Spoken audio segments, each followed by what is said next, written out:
World top rankings ఉన్న యూనివర్సిటీస్లో ఎలాంటి IELTS రాయకుండా ఫ్రీ ఎడ్యుకేషన్ అండ్ స్కాలర్షిప్ అందుకోవాలంటే కాంటాక్ట్ విదేశ్ కన్సల్ట్స్. నమస్కారం. మనతో పాటు శాంతో బయోటెక్నిక్స్ అధినేత డాక్టర్ వరప్రసాద్ రెడ్డి గారు ఉన్నారు.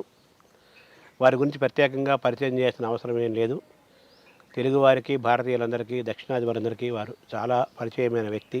వారిని ఇప్పటికే అనేక మంది అనేకసార్లు అనేక రకాలుగా ఇంటర్వ్యూ చేశారు, ఇంకా చేస్తూనే ఉన్నారు. ఇప్పటి వరకు వచ్చిన ఇంటర్వ్యూలు తీరు కాకుండా వారిని విభిన్నంగా ఇంటర్వ్యూ చేసే ప్రయత్నం చేద్దాము.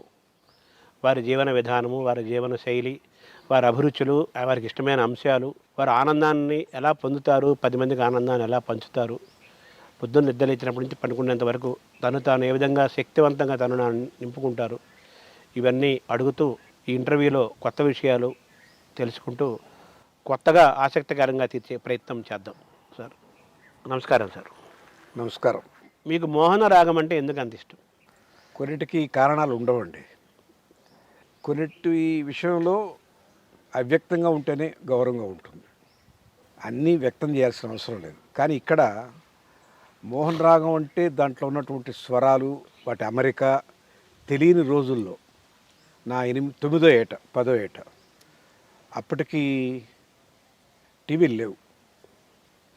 పాట వినడం అంటే ఎక్కడన్నా గ్రామ్ఫోన్ రికార్డు పెట్టి సభలోను సభకు ముందుగాను సభ మధ్యలోనూ వినిపించే పాటలు, లేదంటే రేడియో.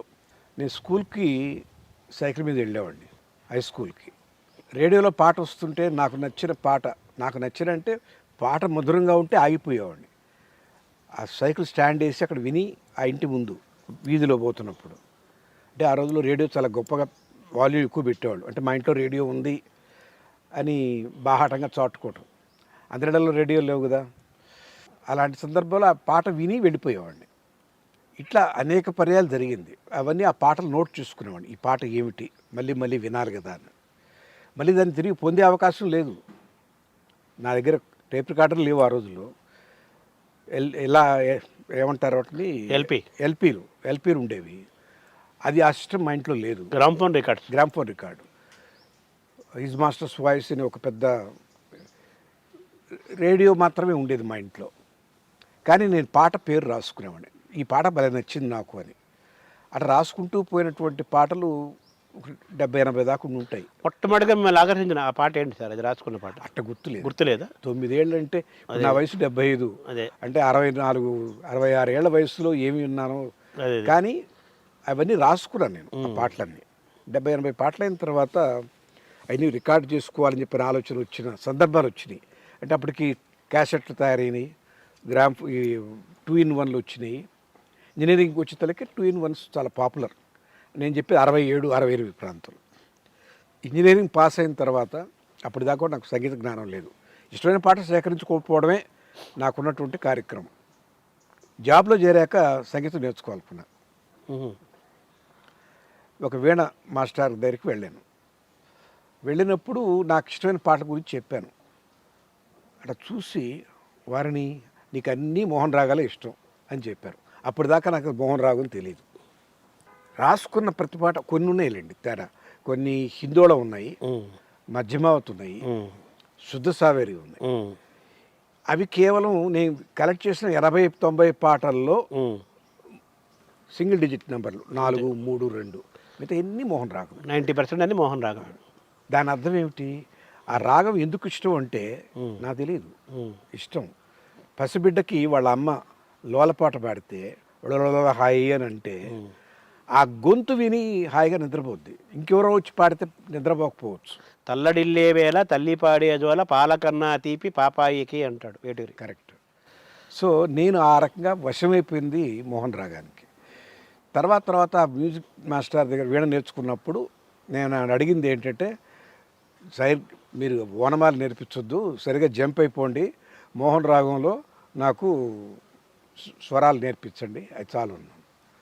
అక్కడి నుంచి స్టార్ట్ అయింది మ్యూజిక్ లెర్నింగ్. అయితే ఎక్కువ కాలం సాగలేదు, నాకు అనేక కారణాల వల్ల మానేశాను. తర్వాత మాత్రం మోహన్ రాగం ఉంటే ఎందుకు ఇష్టమో నేను ప్రయత్నం చేశాను. దాని మీద ఒక పుస్తకం రాయించాను బాలకృష్ణ ప్రసాద్ గారి చేత. ఆ రాగానికి ఉన్నటువంటి విశిష్టత ఏమిటి, దాంట్లో ఉన్నటువంటి స్వరాలు ఏమిటి, ఏది ఎక్కడ ఆరోహణ ఎక్కడ అవరోహణ, దానికి మిగతా రాగాలకి ఉన్నటువంటి భేదం స్థాయి భేదాలు ఉంటాయి. అది ఏ మంత్రస్థాయిలో పాడాలన్నా తీవ్రస్థాయి తారస్థాయిలో పాడాలన్నా అవన్నీ కూడా ఆ మెడుకువలు అవన్నీ కూడా తెలుసుకుందామని ఆయన చేత రాసి పెట్టారు ఆయన మోహన్ రాఘవ్. నేను కలెక్ట్ చేసిన నేను కలెక్ట్ చేసిన పాటలు చాలా వరకు మోహన్ రాఘవ్ ఎక్కడో ఎత్తుక్కొని తీసుకొచ్చి పెట్టుకున్నాను. ఆ రకంగా నా దగ్గర వాళ్ళ 3700 పాటలు ఉన్నాయి. వాటిల్లో సింహభాగం మోహన్ రాఘవే. ఎందుకు ఇష్టం అంటే ఇప్పుడు కూడా చెప్పలేను, అది ఇష్టం అనిర్వచనీయం. కానీ నేను రోగాలకి రాగాల చికిత్స అనేటువంటి ఒక వ్యాసం చదివాను. దాంట్లో కూడా ప్రత్యేక మెన్షన్ చేసింది మనోరోగాలకి, మనసు ప్రశాంతతకి, మనసులో ఉల్లాసానికి మోహనమే చాలు కదా. మోహనమే సమ్మోహనం. అది నాకు కీరవాణి గారు ఒక గిఫ్ట్గా ఇచ్చారు. వరప్రసాద సమ్మోహనం అన్ని పాటలు సేకరించి ఆయన కూడా అద్భుతమైన మరాఠీ పాటలు కూడా సేకరించి పెట్టించాడు ఆయన. సో నాకు ఈ పాట మీద ఎందుకు ఇష్టం అని నిర్దిష్టంగా చెప్పలేను, అది నన్ను బాగా ఆనందపడుతుంది. రాగం రాగం పుట్టపర్తి సత్యాయిబాబా గారికి కూడా మోహన్ రాగం అంటే చాలా ఇష్టమని విన్నాను. ఓ ఎస్ రాజేశ్వరరావు గారు చేసిన పాటల్లో కూడా ఆయన కూడా ఇష్టమైన రాగాల్లో ఒక రాగం మోహన్ రాగంగా చాలామందికి తెలుసు. ఎస్ రాజేశ్వరరావు గారిని పుట్టపర్తి సత్యాయిబాబా మోహన అని పిలిచేవాడట. అంటే ఆయన కూడా అంత వశపడ్డాడు ఆ రాగానికి. అసలు కృష్ణుడు తను గోపికలను సమ్మోహనపరిచింది వేణువుతో మోహన రాగంలోనే భావన నాకు. ఎందుకంటే బృందావన గీతికలన్నీ కూడా మోహన్ రావులో చేస్తారు. వీళ్ళకి ఆ ఆలోచన ఎలా వచ్చింది? భగవత్ ప్రేరితమే కదా. అంతే. బృందావనం గురించిన ఒక పాట ఉందంటే ఇన్వేరియబులీ దాన్ని మోహన్ రావులో ట్యూన్ చేస్తారు. ఆటోమేటిక్గా వచ్చేస్తుంది. అది తర్వాత చూస్తే అది మోహన్ రాగం అవుతుంది.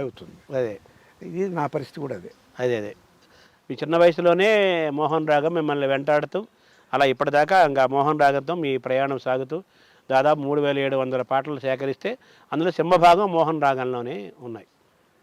సరే, మీ జీవితంలో అనేక మంది పెద్ద పెద్ద వాళ్ళతో మీరు ప్రయాణం చేశారు, సాంగత్యం జరిగింది. బాలు గారు, బాపు గారు, రమణ గారు, ఇలా అనేక చాగంటి కోటేశ్వరరావు గారు, అనేక మంది వ్యక్తులు ఉన్నారు. మీ జీవితంలో మీకు ఆనందాన్ని ఇచ్చిన వాళ్ళు, మీకు కొత్త శక్తిని అందించిన వాళ్ళు. మీరు దేశానికి ఔషధాన్ని ఇస్తే మీకు వాళ్ళు ఇంకో రకమైన దివ్య ఔషధాన్ని ఇచ్చిన వాళ్ళు చాలామంది ఉన్నారు. మీ జీవితంలో పివి నరసింహ గారి పాత్రను ఎలా చూడాలి సార్? ఆయన నా మీద అభిమానం కొద్దిపాటే ఉండొచ్చు, ఎక్కువ పరిచయం లేదు. వారి స్థాయి చాలా పెద్దది.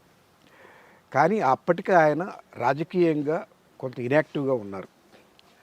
ఆయన ఆ లైబ్రరీకి బేగంపేటలో ఉన్నటువంటి దానికి వచ్చేవారు, చాలా పుస్తకాలు చదువుతూ ఉండేవారు. నేను ఆ లైబ్రరీకి వెళ్ళేవాడిని. వారికి నాకు భాషా సంబంధమైనటువంటి ఒక సాన్నిహిత్యం మాత్రం ఉండేది. ఇది చదివారా, ఈ పుస్తకం బాగుంటుంది, అది చదివారా, ఈ పద్యం చూడండి ఎంత బాగుంటుందో. ఇవే కొద్దిపాటి పరిచయంలో బహుశా నా అభిరుచికి ఇష్టపడి ఉండొచ్చు, నా వ్యక్తిత్వం ఆయన తెలియదు. ఆయన అలాంటి కొద్దిపాటి పరిచయంలో నా గురించి, నేను చేస్తున్న పని గురించి తెలుసుకొని యథాలాపంగా ఒక ఒమాన్ ఫారిన్ అఫేర్స్ మినిస్టర్తో ప్రస్తావన చేశారు.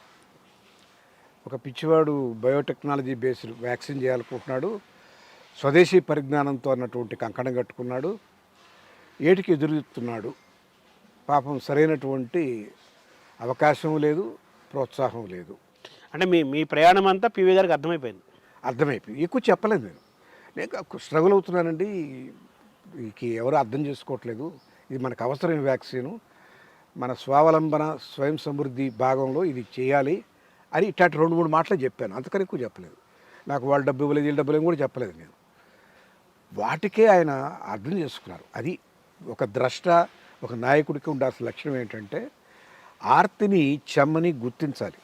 ఆయన గుర్తించి నేను అడగలేదు నాకు సాయం చేయండి, అది కూడా అవస్థపడుతున్నాను, మన సంకల్పం మంచిది కనుక ఏనాటికైనా సిద్ధిస్తున్న నాకు నమ్మకం ఉంది సార్ అని చెప్పేవాడు. ఆయనతో ఆయనకి నేను ధైర్యం చెప్పేవాడు. ఆయన విని ఊరుకునేవాడు. చాలా గుంభరం, అసలు ఎక్కడ మొహంలో ఎక్స్ప్రెషన్స్ కనపడవు. ఆయన అనుకోకుండా ఎవరితోనూ ఒమాన్ ఫారిన్ అఫేర్స్ మినిస్టర్ చెప్పడం, ఆయన ఇక్కడికి రావడం, సహాయం చేయడం అని జరిగిపోయినాయి. ఇవన్నీ భగవత్ ప్రేరిత. నేను ఆయనకి సాష్టాంగపడి చాగలపడి నాకు సహాయం చేయండి మహానుభావ అని అనలే, అడగలేదు కదా వీడికి నుంచి చేయాలని అనుకోలే. ఇక్కడ అవసరం ఉంది అని గుర్తించాడు. భగవత్ ప్రేరితం, ఆయన స్వయంచాలితం, సహాయం చేశారు నాకు చెప్పకుండా. అంటే నేను మీరు చేస్తున్న చేసిన సినిమాని కూడా చెప్పలేదు. మీరు చేస్తున్న ఆలోచన ఆశయం పట్ల ఆయనకు ఒక క్లారిటీ వచ్చింది. In the interest of the nation, దేశభక్తితో ఆయన మీ వైపు నిల్చొని, అంటే శాంతా బయోటెక్స్ టెక్నిక్స్ అనేది ఆ వ్యాక్సిన్ రావడం కానీ, ఈరోజు ఇంత సక్సెస్ అవ్వడం కానీ, భారతదేశంలోనే మొట్టమొదటిసారిగా ఇండిజినస్ మొట్టమొదటి మన వ్యాక్సిన్ ఇవ్వటం, ఆ నిర్మాణం వెనకాల పివి గారి పాత్ర ఉన్నదనేది మనం ప్రపంచాన్ని గారి తెలియజేయాలి. ఆశీస్సులు ఉన్నాయి. ఆశీస్సులు పాత్ర కన్నా అదే ఆశీస్పూర్వకంగా అబ్బాయి వీడి సంకల్పం నెరవేరాలి అనుకొని ఎక్కడో ఒక మాట అన్నారు, జరిగిపోయింది. నెలగా బాపు రమణలో సార్ రమణ గారు కొంచెం మాట్లాడుతుంటారు, పర్వాలేదు. బాపు గారు చాలా గుంభనంగా మౌనంగా ఉంటారు.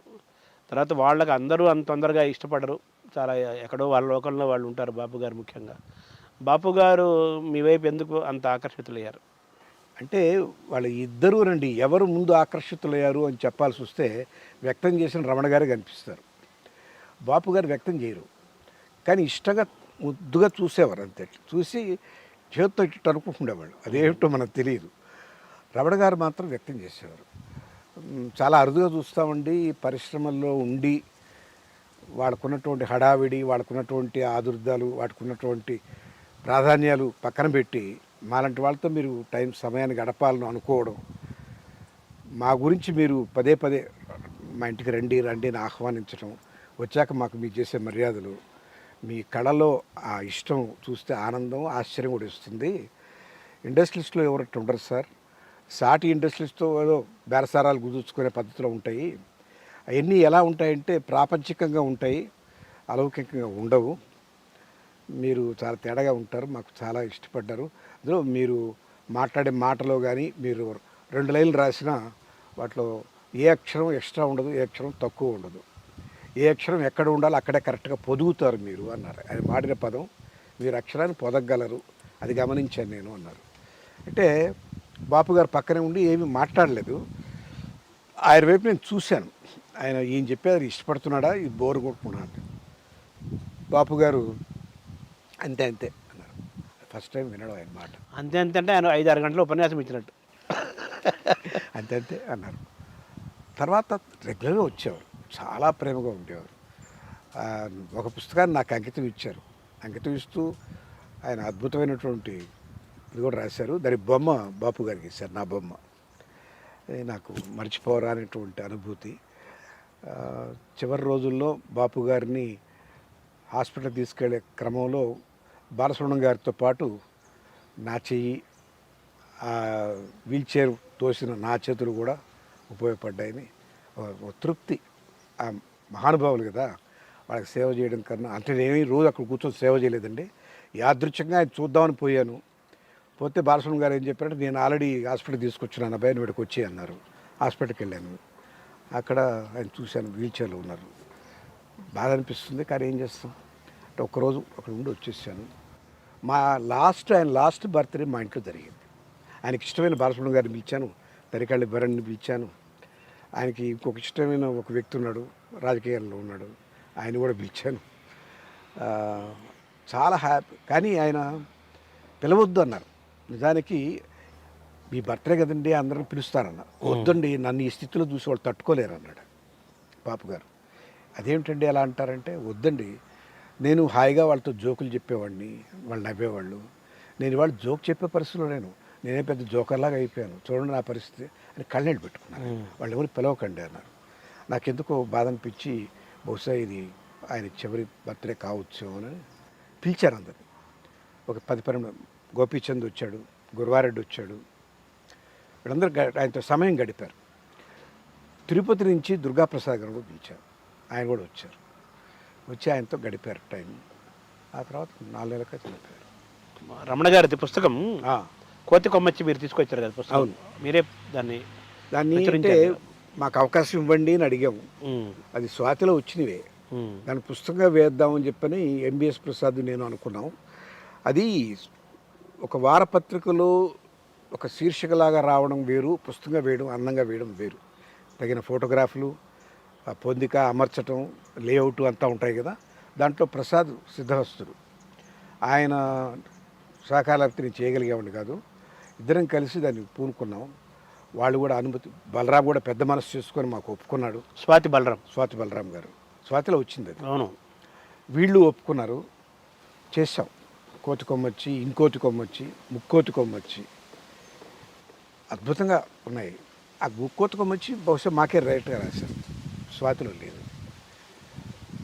రాస్తూ రాస్తూ మధ్యలో పెన్ క్యాప్ పెట్టేశారు.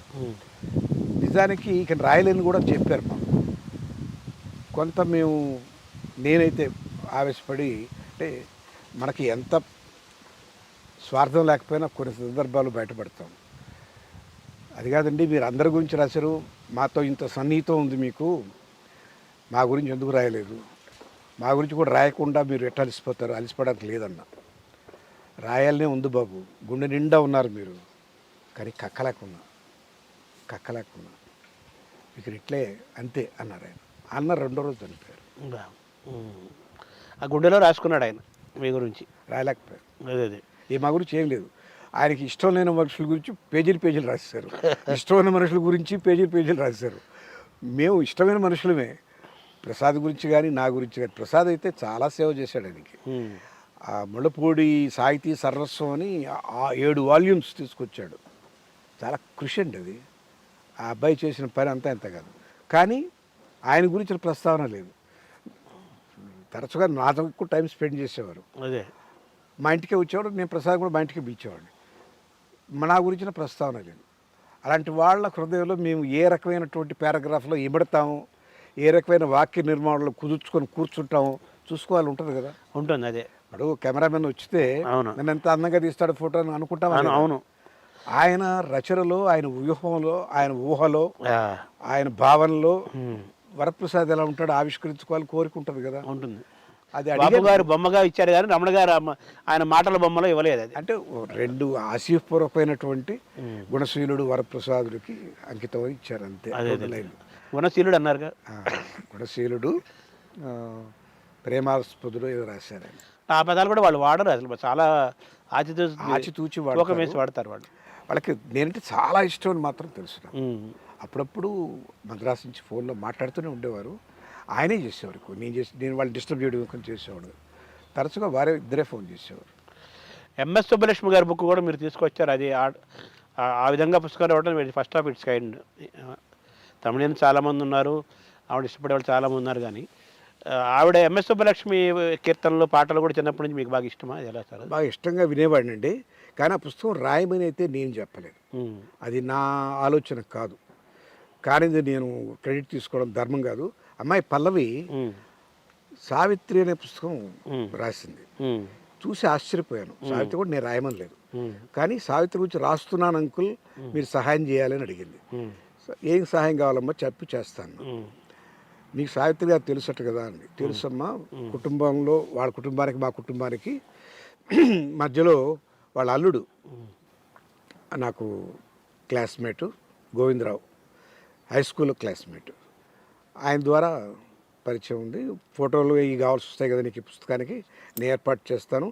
ఇంకా కూడా ఒక పని చేస్తాను, ఆమె గురించి ఇంకా క్షుణ్ణంగా తెలియాలంటే ఆమె మనోభావాల గురించి, కొన్ని సంఘటనల గురించి నీకేమైనా క్వశ్చన్ మార్క్స్ ఉంటే, వాళ్ళ అమ్మాయి విజయ చాముండేశ్వర్ కూడా నా బాగా తెలుసు, నా స్నేహితుడు భార్య కదా, నిన్ను మద్రాసు పంపిస్తా, వాళ్ళ ఇంట్లో ఉండి 2 రోజులు ఫోటోలు సేకరించుకో, అమ్మాయితో మాట్లాడు అన్న. ఆ సహాయం చాలంది. చేసింది, బాగా తీర్చిదిద్దింది. దాన్ని నేనే పబ్లిష్ చేశాను ఇష్టపడి. ఆ సావిత్రి పుస్తకం బాగా చాలా పాపులర్ అయింది. ఆ రచనా విధానం అది చరిత్ర కానప్పటికీ దాంట్లో కల్పితం ఉంది. ఎవరో ఒక హాలీవుడ్ యాక్టర్స్ని తీసుకొచ్చి ఈమెతో పరిచయం ఉన్నట్టుగా ఒక క్యారెక్టర్ని ప్రవేశపెట్టి సావిత్రి పాత్రను ఎలివేట్ చేశారు. అది కల్పన. ఆ కల్పన కూడా మనుషులు యాక్సెప్ట్ చేశారు. అదే సజీవంగా తీసుకున్నారు దాన్ని. ఆ అమ్మాయి హేవర్త్ అనుకుంటా, ఏదో రోజా హేవర్త్ ఏదో ఉంది. ఈ అమ్మాయిలో రచనా వైభవం ఉందని చెప్పి అనుకున్నాను. నెక్స్ట్ పుస్తకం ఏమిటి అని చెప్పి అనుకున్నప్పుడు ఎంఎస్ సుబ్బలక్ష్మి అనుకుంటున్నాను అంకుల్ అంది. ఇంకా 2-3 పేర్లు చెప్పింది. ఎంఎస్ సుబ్బలక్ష్మి అయితే చేయమ్మా బాగుంటుంది, సంగీతానికి మనం మహాతల్లి కదా, సంగీత సామ్రాజ్యానికే ఆమె రాణి. అలాంటి రాణి కోల్చుకుంటే నీకైనా మంచిది. నాకు వాణి కూడా రాణి దాని మీద పట్టుబట్టి చేసింది. 3-4 సంవత్సరాలు అవస్థపట్టి రాసింది. దాన్ని నేనే పబ్లిష్ చేశాను. అవకాశం నేనే అడిగి పుచ్చుకున్నా, ఆమె నాకు ఇవ్వలే. నేను చేస్తానమంటే యుద్ధంకులు నేను చేసుకుంటానంటే కాదమ్మా నేను చేస్తాను. అది రెండుకి మంచి సభలు పెట్టగలిగాం.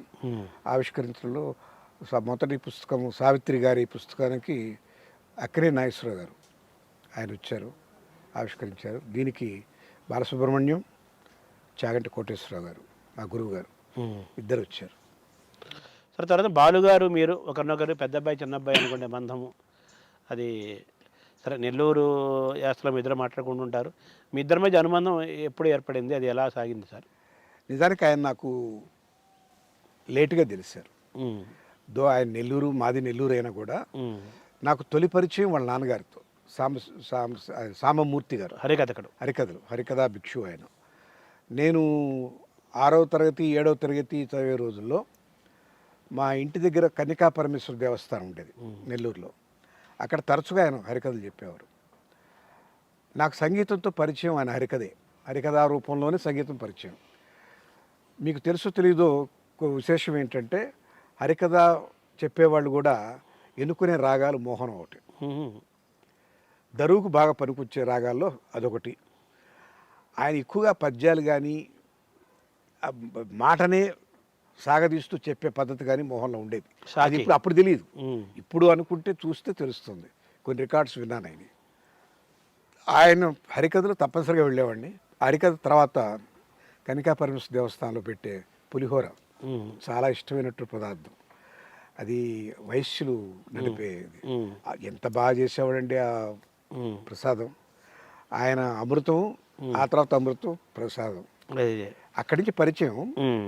తర్వాత ఈయన వాళ్ళ అబ్బాయిని నాకు తర్వాత చాలా కాలం తర్వాత తెలిసింది. వాస్తవానికి తొలిమలి ఆయన పాటల్లో లేత గొంతు ఘంటసాల గారి గొంతు సరిసమానంగా లేదన్నటువంటి ఒక రకమైన అభిప్రాయాలు ఉన్న మనిషిని నేను. బాలసుబ్రహ్మణ్యం గారు తేలగా ఉంది గొంతు, లీలగా ఉంది, మా ఘంటసాలలాగా స్ట్రాంగ్గా లేదు అనుకునేవాడిని. దాంట్లో మాధుర్యం చూడలే. దాంట్లో ఘంటసాల గారికి ఉన్నటువంటి పటుత్వమైన గొంతు లేదు అన్నటువంటి నెగటివిటీ ఉండింది. ఆయన ఎవరో బాలసుబ్రహ్మణ్యం గారు కొత్తగా వచ్చారు. మేడంటే మేడ కాదు ఫస్ట్ ఆయన పాటని విన్నది సుఖదుఖాల్లో. నాకు అంతగా ఓకే, ఇట్స్ ఓకే అన్నట్టుగా ఉండేది. అబ్బాయి నెల్లూరు అని తెలుసు కానీ పలానా వారి అబ్బాయి అని తెలియదు. తర్వాత కాలంలో తెలిసింది. ఎప్పుడు 1973లో 74లో తెలిసింది. అప్పుడే తెలిసింది. 74 తెలిసింది. 74 తెలిసాక నేను ఎప్పుడు కలవలేదు. శాంత ప్రారంభించాక 92లో ఒక ఎయిర్ క్రాఫ్ట్లో కాలికి కాస్టింగ్ వేసుకొని ఒక క్రచెస్ పట్టుకొని వచ్చి ఎక్కారు. ఆయన సీట్ అక్కడ, నా సీట్ ఇక్కడ, మధ్యలో ఇంకొక రో ఉంది. నేను వెళ్ళి నమస్కారం బాలసుబ్రహ్మణ్యం గారు, నా పేరు వరప్రసాద్ అన్న. నమస్కారం అండి అన్నారు. కాలికేమైంది అంటే చెప్పారు, యాక్సిడెంట్ అయింది. నాకు మీ నాన్నగారు బాగా తెలుసు, నాకు మీ నాన్నగారంటే చాలా ఇష్టం. ఇదేంటండి ఎలా అంటారు మీరు? అందరు నేను ఇష్టమని నా దగ్గర కూర్చొని సంతకాలు పెట్టుకుంటారు, ఫోటోలు దిగి డైరెక్ట్గా మా నాన్నగారి గురించి చెప్పి మీరు ఒక రకంగా మీకంటే మీ నాన్నగారు నాకు ఇష్టం ఉన్నట్టుగా చెప్పారే అని నవ్వాడు. నిజానికి అదే నిజం అంట, అది కూడా చెప్పాను. అదేంటిది అన్నారు.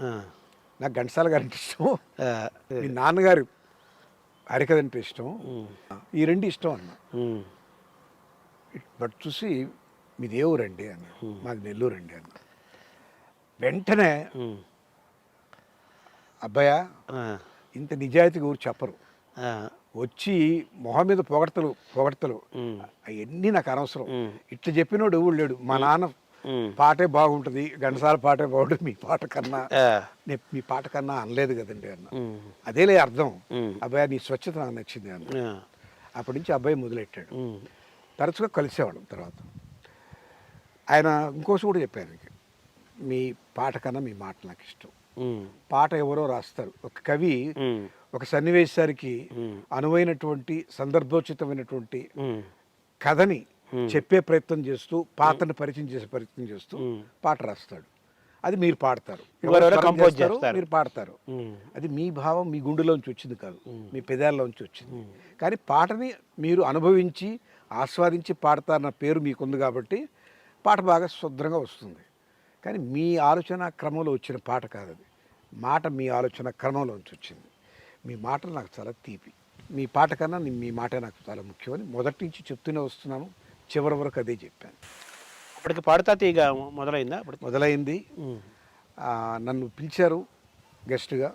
నాకు సంగీతం పెద్దగా తెలియదు, నేను ఇక్కడ జడ్జిమెంట్గా కూర్చోవడం కాదు అంటే, కాదు నువ్వేదో జడ్జిమెంట్ ఇస్తావని కాదు, నీకు అంత ఇష్టం కదా పాటల మీద, ఒక రకమైన నువ్వు ఒక పూజలాగా, ఒక యజ్ఞంలాగా, ఒక తపస్సు చేసావు కదయా, ఇన్ని పాటలు సేకరించుకున్నావు, ఇన్ని పాటలు రాయించావు, స్వరం చేస్తున్నావు, నీకన్నా ఎవడు నాకు బెస్ట్ గెస్టు, సంగీతానికి నువ్వు ఒక రకంగా చేసే సేవ గురించి పిలుస్తున్నా, నువ్వు జడ్జిమెంట్ చేయక్కర్లేదు, రా నా పక్కన కూర్చో అన్నాడు. చాలా ఆనందం వేసి వెళ్ళి కూర్చున్నా. దానికి తగ్గట్టుగానే మధ్యలో పాటలు పాడతారు, ఈయన ఏదో కామెంట్ చేస్తారు, మీ అభిప్రాయం చెప్పండి అని ఒక యాంకర్ చెప్తూ ఉంటుంది. నేను ఎప్పుడు నా అభిప్రాయాలు చెప్పలేదు. నాకు బాగా ఇష్టమైన పాట ఇది, ఆ అమ్మాయి బాగా పాడిందో లేదో కూడా కాదు, నాకు ఇది ఇష్టమైన పాట, ఇది నేను ఫస్ట్ టైం విన్న పాట, నేను ఎప్పుడు వినని పాట. ఇంకోటి ఏంటంటే, ఇది ఏ రాగం నాకు గురువుగారు చెప్పాలి, పక్కనే ఉన్న మా ఆయన్ని పెద్ద అబ్బాయి అనలేదు అక్కడ, ఆయననేవాడు మా చిన్న అబ్బాయి, నాకన్నా వయసులో 1 year చిన్న ఈయన, నేను పెద్ద అబ్బాయి ఆయన చిన్న అబ్బాయి అని ఆయన పరిచయం చేసేవాడు. నేను ఎప్పుడు ఆ చదువు తీసుకోలేదు. కానీ ఆయన అసలు ఆ జడ్జిమెంట్ సీట్లో నన్ను కూర్చోబెట్టడానికి ఆయన పిలవడమే ఆయన ఔదార్యానికి. నాకు ఏ రకంగా ఏమీ తెలియదు. జనరల్గా ఆయన పక్కన కూర్చున్న వాళ్ళందరూ కొద్ది సంగీతంతో పరిచయం ఉన్న వాళ్ళు కూర్చుంటారు. బాలు గారితో స్నేహం మీకు అలా చివరి వరకు కొనసాగింది. చాలా ఎంత గొప్ప మనస్సు అయింది, ఎంత విశాలమైన మనస్తత్వం. తన లోపాలు చెప్పేవాడు, నేను దెబ్బతిన్నది ఇక్కడ అని చెప్పేవాడు. అన్నిటికన్నా ముఖ్యంగా తనకన్నా గొప్పవాళ్ళు ఎంతమంది ఉన్నారో లెక్కేసి చెప్పేవాడు, ఎంతమంది గురించి చెప్పేవాడు. తర్వాత బాలు గారు వెళ్ళిపోయిన తర్వాత ఆయన స్మృతి కేంద్రంగా, స్మృతిగా ఏదైనా చేయాలనుకున్నారు కదా, అదేం జరిగిందా సార్? జరగలేదండి. ఒక్క నెల్లూరుకి మాత్రం ఒక ఆడిటోరియంకి ఆయన పేరు పెడుతున్నాడు జగన్, ఒప్పుకున్నాడు. అంటే జగన్ నేను డైరెక్ట్ కలిసి కూడా అడగలేదు, సూచనప్రాయంగా చెప్పి పంపించాను ఒక సెక్రటరీ ద్వారా. సెక్రటరీ చెప్పాడు ఆయన వరసలు, అలాగే చేద్దాం పెట్టేయండి అని అన్నాడు. ఇక్కడ ప్రయత్నం చేశాను, నాకు కుదరలే. అప్పుడు నేను పెద్ద వాళ్ళందరినీ పిలిచాను, పరిశ్రమకు సంబంధించినటువంటి, మీరు వచ్చారనుకుంటాను. నేను కూడా వచ్చాను. మీరు వచ్చారు, చిరంజీవి గారు వచ్చారు, మురళీమోహన్ వచ్చారు, అందరూ వచ్చారు, ప్రయత్నం చేశారు, పాపం జరగలేదు. తర్వాత ఆయన డాక్యుమెంట్ కమలాసన్ నుంచి రిలీజ్ చేశారు కదా వెంకయ్య నాయుడు గారు. అది ఆయన పదే నాతో ప్రస్తావన చేసిన పేర్లు కమలాసన్ ఒకడు, ఇళయరాజా ఒకడు. వీళ్ళిద్దరినీ ప్రస్తావన చేయకుండా ఉండలేదు. డైరెక్టర్ వంశీ కూడా చాలా క్రియేటివ్ ఫెలో అబ్బాయి అవ్వడు అని చెప్పేవాడు. వీళ్ళ ముగ్గురు గురించి ఏదో సందర్భం చెప్తూ, ఎగ్జాంపుల్స్ చెప్తూ దాని మీద మమ్మల్ని ఎంటర్టైన్ చేసేవాడు. అరే ఈయన మనసులో ఇంత ఉంది, ఒకసారి కమలాసన్ నేను తీసుకొస్తాను, నువ్వు కలవాలి, నీలాంటి వాడేవాడు, నాలాంటి వాడు అంటే ఎట్లా అన్న, అవన్నీ నీ చెప్పను, నీకు వాడికి చాలా సామ్యాలు ఉన్నాయి, వాడిని తీసుకొస్తాను ఎడికనేవాడు. ఒకసారి ఫోన్ చేసి మాట్లాడుతూ మా ఇంట్లోనే కూర్చొని, అబ్బాయి వాడు వస్తున్నాడు, ఎయిర్పోర్ట్ చుట్టే వస్తున్నాడు అన్నాడు. వాడికి ఏదో పంపించాం, గూగుల్ మ్యాప్ అని పంపించాం అన్నాడు. ఒక గంట తర్వాత ఇంకా రాలేదంటే అనుకోకుండా ఇంకెవరు పిలిచారట, వెళ్ళిపోయాడు, రాలేదు అన్నారు. ఇంకోసారి వస్తారని చెప్పారు, అప్పుడు కూడా రాలేదు. ఇన్నిసార్లు అతను ప్రయత్నం చేశాడు కదా అని చెప్పి గుర్తుపెట్టుకొని ఆయన పుస్తకాన్ని ఆయన చేత ఆవిష్కరింపజేయాలనుకున్నాను. వెంకయ్య నాయుడు గారు ఇతను కోవిడ్తో బాధపడుతూ హాస్పిటల్లో ఉన్నప్పుడు ఆయన గురించి చాలా ఎంక్వైరీ చేశాడు. ఆయన నాకు ఫోన్ చేసేవాడు వెంకయ్య నాయుడు, ఆయన హాస్పిటల్లో ఫోన్ చేసేవారు. అప్పుడు ఆయన వైస్ ప్రెసిడెంట్గా ఉన్నారు. వైస్ ప్రెసిడెంట్ లెవెల్లో ఉండి ఒక ఆర్టిస్టు, కళాకారుడు గురించి తపన పడ్డ మనిషిగా నాకు చాలా నచ్చాడు ఆ టైమ్స్. ఈయన గురించి ఇంత తాపత్రపడ్డాడు కదా, ఆయన కూడా ఉండాలి ఈ సభలో అని చెప్పి వాళ్ళిద్దరిని పిలిచాను. ఇంకా సినిమా పరిశ్రమలో మిగతా వాళ్ళని పిలవచ్చు, కానీ మిగతా వాళ్ళందరూ పిలిచాను, వేదిక మీద పిలవలేదు. ఆశ్చర్యం, ఎవరు రాలేదు. అంటే వాళ్ళు వేదిక మీదకే రాగలరు కానీ వేదికల్లో ఉండడానికి ఇష్టపడలేదు. సో బాలుగారు ఆత్మకు దగ్గరగా ఉండే కమలాసన్ రావడం జరిగింది. ఆయన కోసం నాయుడు గారు వచ్చారు. పెద్ద ప్రయత్నం మీద జరిగింది, సింపుల్గా జరగలేదు. అంటే మనకు పురాణాల్లో చెప్తారు, జయ విజయులు ద్వారపాలకులుగా ఉండి అందరిని అట్టుకుంటుంటారు, అందుకని శాపగ్రస్తులై వెళ్ళారు. కమలాసన్కి ఉన్న సెక్రటరీలు జయ విజయులు అనాలో సైంధవులు అనాలో తెలియదు, 3.5 నెల 4 నెలలు సతాయించారు. నో యాక్సెస్ అట్లా తయారైంది. ఎవరో ఆయన పర్సనల్ ఫ్రెండ్ పట్టుకొని ఆయన ద్వారా జరిగిన తర్వాత నాకు దొరికాడు. అతి కష్టమే తీసుకొచ్చాం, తేలిగ్గా జరగలేదు. సో చివరికి ఏదైనా కానీ ఆ సంకల్పం నెరవేరింది. బాలుగారు ఆత్మ తగ్గట్టుగా, అలాగే మీ సంకల్పం తగ్గట్టుగా కమలాసన్ రావటం జరిగింది. నేను కూడా సభలో ఉన్నాను. ఆయన చాలా ఆనందించారు, గొప్ప ఆనందాన్ని కూడా పొందాడు. తర్వాత మీకు చిరంజీవి చాలామందితో మీకు స్నేహం ఉంది. అల్లు అరవింద్ మీ క్లాస్మేటా ఏదో చెప్పారు ఒకసారి మీరు? అవునండి, అతను బెంచ్ మేట్ కూడా. మ్హూ. క్లాస్ అని కాదు కానీ బాగా దగ్గరగా ఉండేవాడు. 1960, 61, 62 మేము క్లాస్మేట్స్. ఇక్కడ మెడ్రాస్లో సార్? మద్రాసులో కేసరి స్కూల్లో. మ్మ్. చాలా అల్లరి కుర్రాడు, వెరీ లైవ్లీ, బబ్లింగ్. అప్పటి నుంచే తండ్రి గారి హాస్యం అంతా వచ్చింది ఆయనకి. తమాషా ఏంటంటే అందరికన్నా పొట్టిగా ఉండేవాడు, నిక్కర్ వేసుకొని చూడడానికి వేరేడంత ఉండేవాడు. మిరపకాయ కారం. మ్మ్. చాలా సరదాగా ఉండేవాడు. అమ్మాయిని ఒక ఆట పట్టించేవాడు, ఎవరిని వదిలేవాడు కాదు. మ్మ్. టీచర్లతో కూడా అందరినీ అదే ఏదో శిల్పి కృష్ణుడు. చెలిపి కృష్ణుడు, మ్మ్. చాలా అల్లరి కృష్ణుడు. ఇప్పటికీ మీ స్నేహం అలాగే ఇద్దరి మధ్య? అంటే మధ్యలో చాలా గ్యాప్ వచ్చేసింది. మ్మ్. 60, 62 మీ ఇద్దరం విడిపోయాక మళ్ళీ మేము కలుసుకోవడం మ్మ్. బహుశా 93లో, మ్మ్. 92లోనో, మ్మ్. 93 అనుకుంటా. అంటే 30 ఏళ్ళు గ్యాప్ వచ్చింది.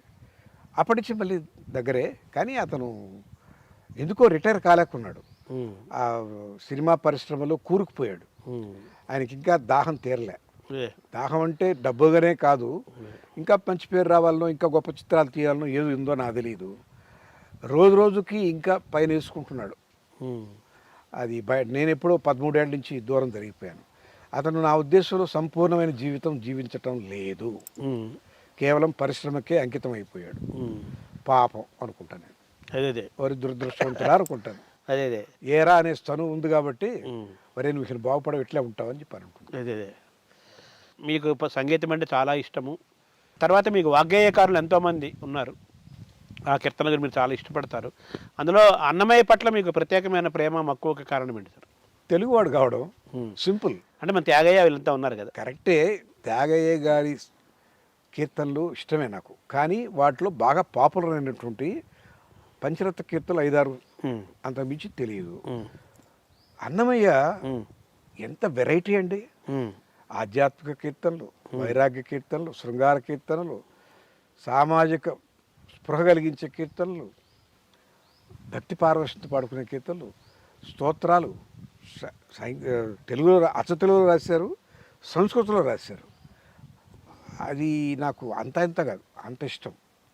అచ్చ తెలుగు పదాలు. మ్మ్. రెండోది ఈ భాష అర్థం కాదు, అదేదో జిజ్ఞాస వస్తుంది. ఈ పదం ఏమై ఉంటుంది, దీనికి అర్థం ఏమిటి అని పండితులను పట్టుకొని అడగడం, అదొక వ్యాపకం అయిపోయింది. అన్నమయ్య సంబంధించినటువంటి నేను ఈ పరిశోధన, అలభ్యమైనటువంటి కీర్తనలు సేకరించడానికి ఒక యజ్ఞంలాగా పెట్టుకొని ఒక మంచి కుర్రాడు శోభారాజు గారు నాకు అప్పచెప్పారన్నమాట. గంధం బసవ శంకర్రావు. మ్మ్. అతను ఏదో బీఎస్సీ చదువుకొని నా దగ్గరికి ఉద్యోగంకి వస్తే పెట్టినాం ఉద్యోగానికి. అబ్బాయి ఎంఎస్సీ కూడా చేశాడు మా దగ్గరికి వచ్చి ఉద్యోగం చేసుకుంటూనే. అతని సమయాన్ని ఎక్కువ భాగం కేటాయించింది అన్నమాచార్య కీర్తన పరిశోధనకే. సరస్వతి మాల్కి వెళ్ళేవాడు, తంజావూరుకి, అనేక మైసూరుకి వెళ్ళేవాడు, అన్ని లైబ్రరీలు తిరిగేవాడు. అన్ని ఇళ్ళకి, పాత పురాతన ఇళ్ళకి వెళ్ళి వాళ్ళ అటకల మీద ఉండే తాళపత్ర గ్రంథాలను చూసేవాడు. సేకరించడం మొదలెట్టాడు. సేకరించినట్టు కాకుండా దాన్ని పరిష్కరించడానికి వేటూరి ఆనందమూర్తి గారి సహాయం తీసుకున్నాడు. ఆ ప్రాజెక్ట్ అంతా నేను ఎంకరేజ్ చేశాను. ఆయన సమయం దానికి కేటాయించాడు కదా అని బాధపడలేదు. ఆయనకి శాంతానికి జీతం ఇస్తున్నా ఎక్కువ భాగం దాని మీద మనసు పెట్టి చేశాడు. చేసినప్పుడు సైన్స్ వర్క్ కూడా బాగా పర్ఫెక్ట్గా చేసేవాడు. అతను క్వాలిటీ అష్యూరెన్స్లో ఉండేవాడు అనమాట. ఇటీవల మీరు వేటూరి ఆనందమూర్తి గారికి కూడా మీరు సత్కరించారు కదా వారిని కూడా? అవునండి, ఆయన చేసిన సేవ అంతా ఇంత కాదు. ఆయన మా ప్రాజెక్టుకి అన్నమాచార్య అలభ్య కీర్తనని వెలుగులో తీసుకురావడానికి, వాటి పరిహారకర్తగా ఆయన చేసిన కృషికి ఆ వయస్సులో 90 ఏళ్ల వయసులో రోజు 5 గంటలు 6 గంటలు కూర్చొని తల వంచి మెడ వంచి రాసి దాని ఒక తీర్పు దానికి ఇచ్చి ముద్రణకి అనువైనటువంటి పద్ధతిలో తీసుకొచ్చారు. ఆయన ఏ రకంగా మనం ఆయనకి ఏమి డబ్బు ఇస్తా ఉంటే తీసుకోరు. డబ్బు ఇస్తే తీసుకొని మనిషిని మనం ఏం చేయగలం, వస్త్రం ఇచ్చి సరిపెట్టి కాదు. అందుకని ఆయనకి కాంచనం చేతికి కంకణం దొరికితే మంచిది అనిపించి చేశారు. వాటికంటే అన్నమయ్య ఈ రోజు వెలుగు చూశాడంటే అన్నమయ్య కీర్తనలు మనం పాడుకుంటున్నామంటే వాళ్ళ నాన్నగారు వేటూరి ప్రభాకర శాస్త్రి గారు, రాడపల్లి అంతకృష్ణ శర్మ గారు, అవును, పెద్దిరామ శర్మ గారు, గౌరిపెద్ది రామసుబ్బ శర్మ గారు, సాధు సుబ్రహ్మణ్య శాస్త్రి గారు, మహానుభావులు వాళ్ళేనండి. వాళ్ళ వల్లనే అన్నమయ్య ప్రాచుర్యంలోకి వచ్చారు. లేకపోతే బాండాగారంలో పడుండి. సినిమా అంటే ఇష్టం. మీకు ఇష్టమైన గాయకులు అంటే ఎవరు సార్ తెలుగు సినిమాల్లో? గాయకులు ఘంటసాల, బాలు. ఇప్పుడు బాలు కూడా, ఎందుకంటే బాలు పాట కూడా ఇష్టపడ్డానికి ఫస్ట్ మాటే చెప్పారుగా. అదే అదే పి సుశీల గారు చాలా చాలా హాయిగా అనిపించేటువంటి ఇంకో గొంతుందండి భానుమతి. పెక్యులర్ కదా, అన్ని పాటలకు కాదు, కొన్ని పాటలకే. కొన్ని పాటలకి ఆమె గొంతు ఆమె పాడాలా అనిపిస్తుంది అనమాట. శ్రీకర కరుణాల వాల అని గొబ్బిలి యుద్ధంలో పాడుతుంది. శ్రీకర కరుణాల వాల వేణుగోపాల. ఎంత బాగా పాడారబ్బా అనిపిస్తుంది. అదొకటి మనస్సున మనసు నీవే వచ్చేవని నీ పిలిపే విని, అవును, హాయిగా తూగనేని మల్లీశ్వరి పాట. అవునవును. అవి సుశీలమ్మ గారు పాడిన బ్రహ్మాండం ఉండొచ్చు కాక, కానీ ఆ యువతి ఆమె ప్రౌఢ అప్పటికి తన ప్రియుడి గురించి ఆ గొంతులో వ్యక్తం చేసినటువంటి ఆర్తి సుశీలమ్మ పాడితే ఒక బాల పాడినట్టుగా ఉండేది, ప్రౌఢ పాడినట్టుగా ఉండేది కాదేమో. అది ఆమె పాడాలనిపించింది. అంటే భానుమతి గారి గొంతు ఒక పెక్యులర్గా ఉంటుంది కదా చాలా. మీరు ఎన్టీఆర్, ఏఎన్ఆర్ ఇద్దరితో కూడా మీకు వ్యక్తిగతమైన పరిచయము, అనుబంధం కూడా ఉంది సినిమా తెరపై కాకుండా? లేదండి, రామారావు గారితో చాలా తక్కువ, అతి తక్కువ. నాగేశ్వరరావు గారితో చాలా ఎక్కువ.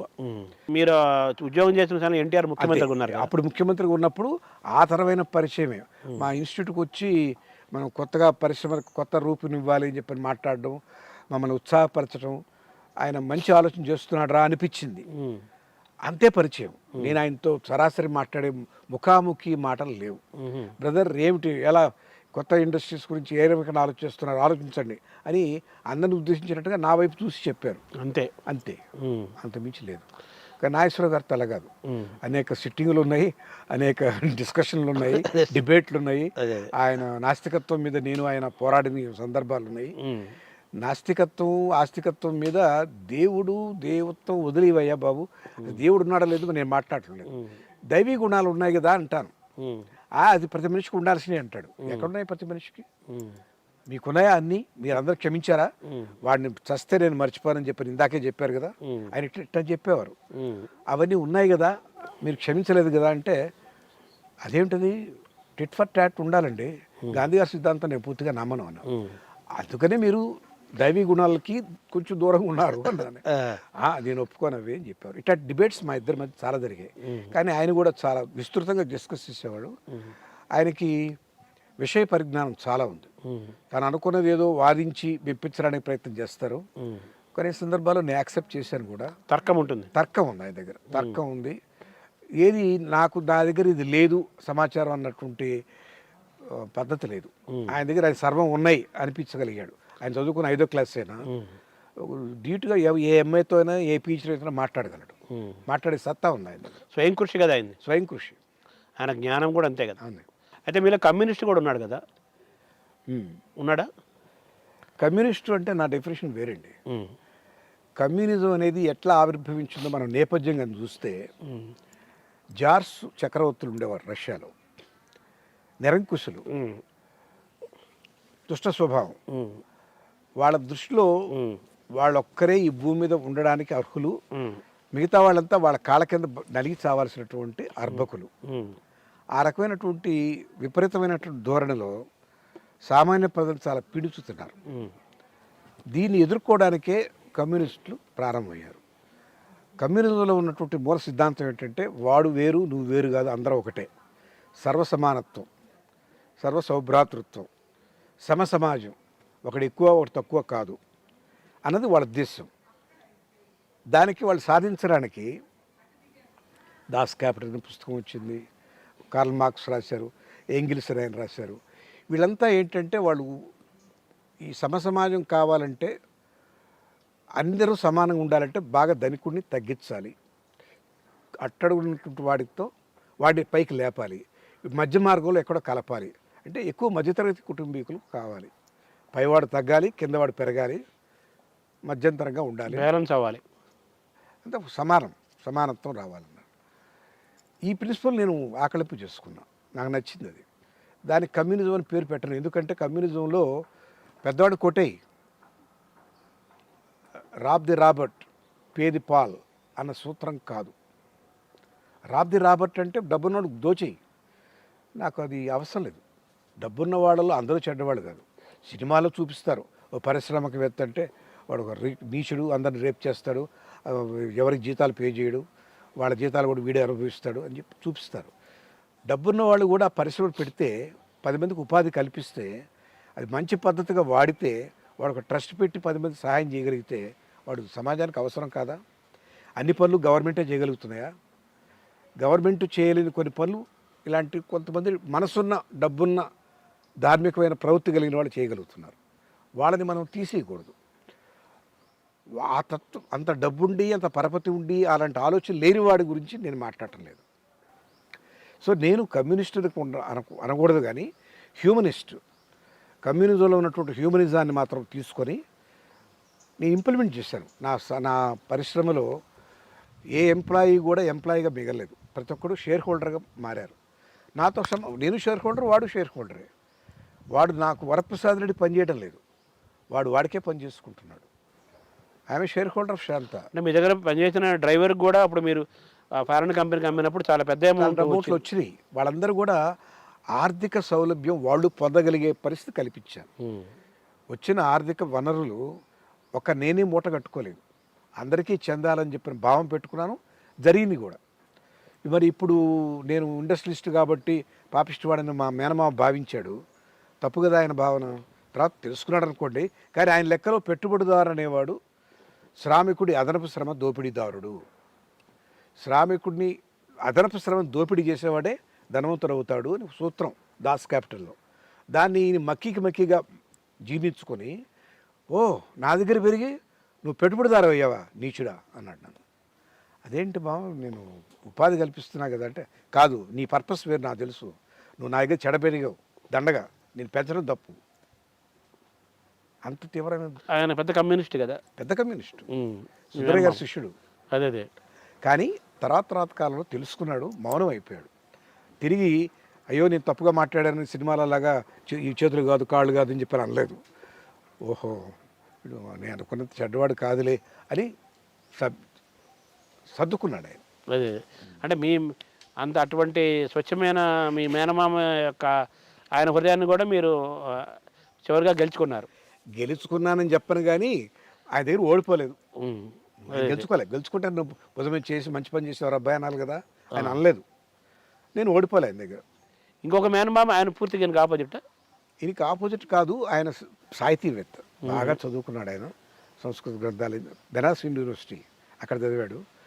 ఆయన ఆంధ్రపత్రికకి మద్రాసులో సబ్ ఎడిటర్గా ఉండేవాడు. ఆయన బాగా పురాణాలు ఇతిహాసాలు. ఆయన పేరు సార్ ఆదిశేషారెడ్డి, గండవరం ఆదిశేషారెడ్డి. వారు సాహితీ ప్రపంచంలో ఆయన దగ్గర ఉన్న పుస్తకాలు చూసే ఇవన్నీ చదవాలి అనిపించినటువంటి జిజ్ఞాస కలిగింది. ఆయన సాహితీ ప్రపంచాన్ని పరిచయం చేసినవాడు, మానవీయ ప్రపంచాన్ని పరిచయం చేసినవాడు రెండో మేనమామ. అది అంటే మీరన్న ఆయన కమ్యూనిస్టు, మీరేమో హ్యూమనిస్ట్ అన్నారు కదా. సో ఈ యాంగిల్ ఏమో ఒక మేనమామ నుంచి వచ్చింది. ఈ సంప్రదాయ సాహిత్యం పట్ల పిపాస, చదివే లక్షణం అంతా ఇంకొక మేనమామ నుంచి వచ్చింది. అంతే. తర్వాత హనుమత్ జానకి రామశర్మ గారి యొక్క ప్రభావము, ఆయనతో మీ అనుబంధం ఏంటి సార్? మాకు టీచర్ ఆయన విఆర్ కాలేజీలో అద్భుతంగా చెప్పేవారు పాఠం, చాలా సింపుల్. కాకపోతే ఒక ప్రాబ్లం ఏంటంటే త్వరగా ఆయన క్లాస్కి వెళ్ళకపోతే వెనక సీటుగా దొరికితే ఆయన చెప్పేది ఏమి వినపడదు. ఆ వాయిస్ అతి సున్నితం, అతి సౌకుమార్యం. ముందు పెంచి వాళ్ళకి మాత్రమే వినపడుతుంది, వెనక పెంచి వాళ్ళకి వినపడదు. మేము గోల చేసి సార్ కొంచెం పెద్దగా చెప్పండి అంటే, నాకు ఇంతేరా దేవుడు ఇచ్చింది, నీకు శ్రద్ధ ఉంటే కొంచెం ముందుగా వచ్చి ముందు సీట్లో కూర్చో, లేకపోతే నేనేం చేయలేను. సో చాలామంది మేము ఆయన పాఠాలు చాలా సందర్భాల్లో మిస్ అయ్యాం. కానీ గొప్ప టీచరు, అద్భుతమైన మనిషి, ఎంత ప్రసన్నంగా ఉండేవారు ఆయన. చాలా గొప్ప టీచర్. ఆయన మీద పుస్తకం వేశారు, దానికి నేను కూడా నా హితోధికంగా నేను ఒక వ్యాసం రాశాను, దాన్ని పబ్లిష్ చేయించాను. తెలంగాణ సారస్వత పరిషత్తులో కూడా మీ హస్తంతో ప్రతి ఏటా కూడా చాలా మంచి కార్యక్రమాలు జరుగుతున్నాయి. అలా హనుమంత్ బాలల రామచర్మ గారి సాహిత్యం స్మృతి కూడా మీద జరుగుతుంది కదా. చేస్తున్నాం. బాలల సాహిత్యం మీద ఎంకరేజ్ చేయడానికి అదొక మంచి ప్రక్రియ. ఎలా అయితే మనం క్యాచ్ దమ్ యంగ్ అని అంటాము ఇంగ్లీష్లో,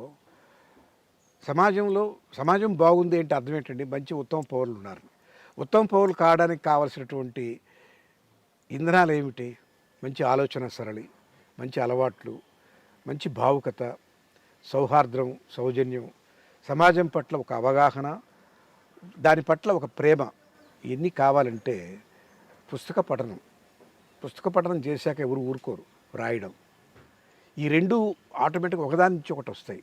ఎక్కువ పుస్తకాలు చదివారనుకోండి ఎంతో కొంత ఇంకుతాడు, ఎంతో కొంత ఇంకిన తర్వాత ఎంతో కొంత చదువుతాడు. ఇంకిత జ్ఞానం. ఇంకిత జ్ఞానం బాగా చెప్పారు, అదే. మంచి కాయినింగ్ వర్డ్. అందువల్ల నేను పిల్లలకి రాసే అలవాటు, చదివే అలవాటు చేయించాలని శివారెడ్డి గారు, చెన్నై గారు అద్భుతమైన వ్యక్తి అండి.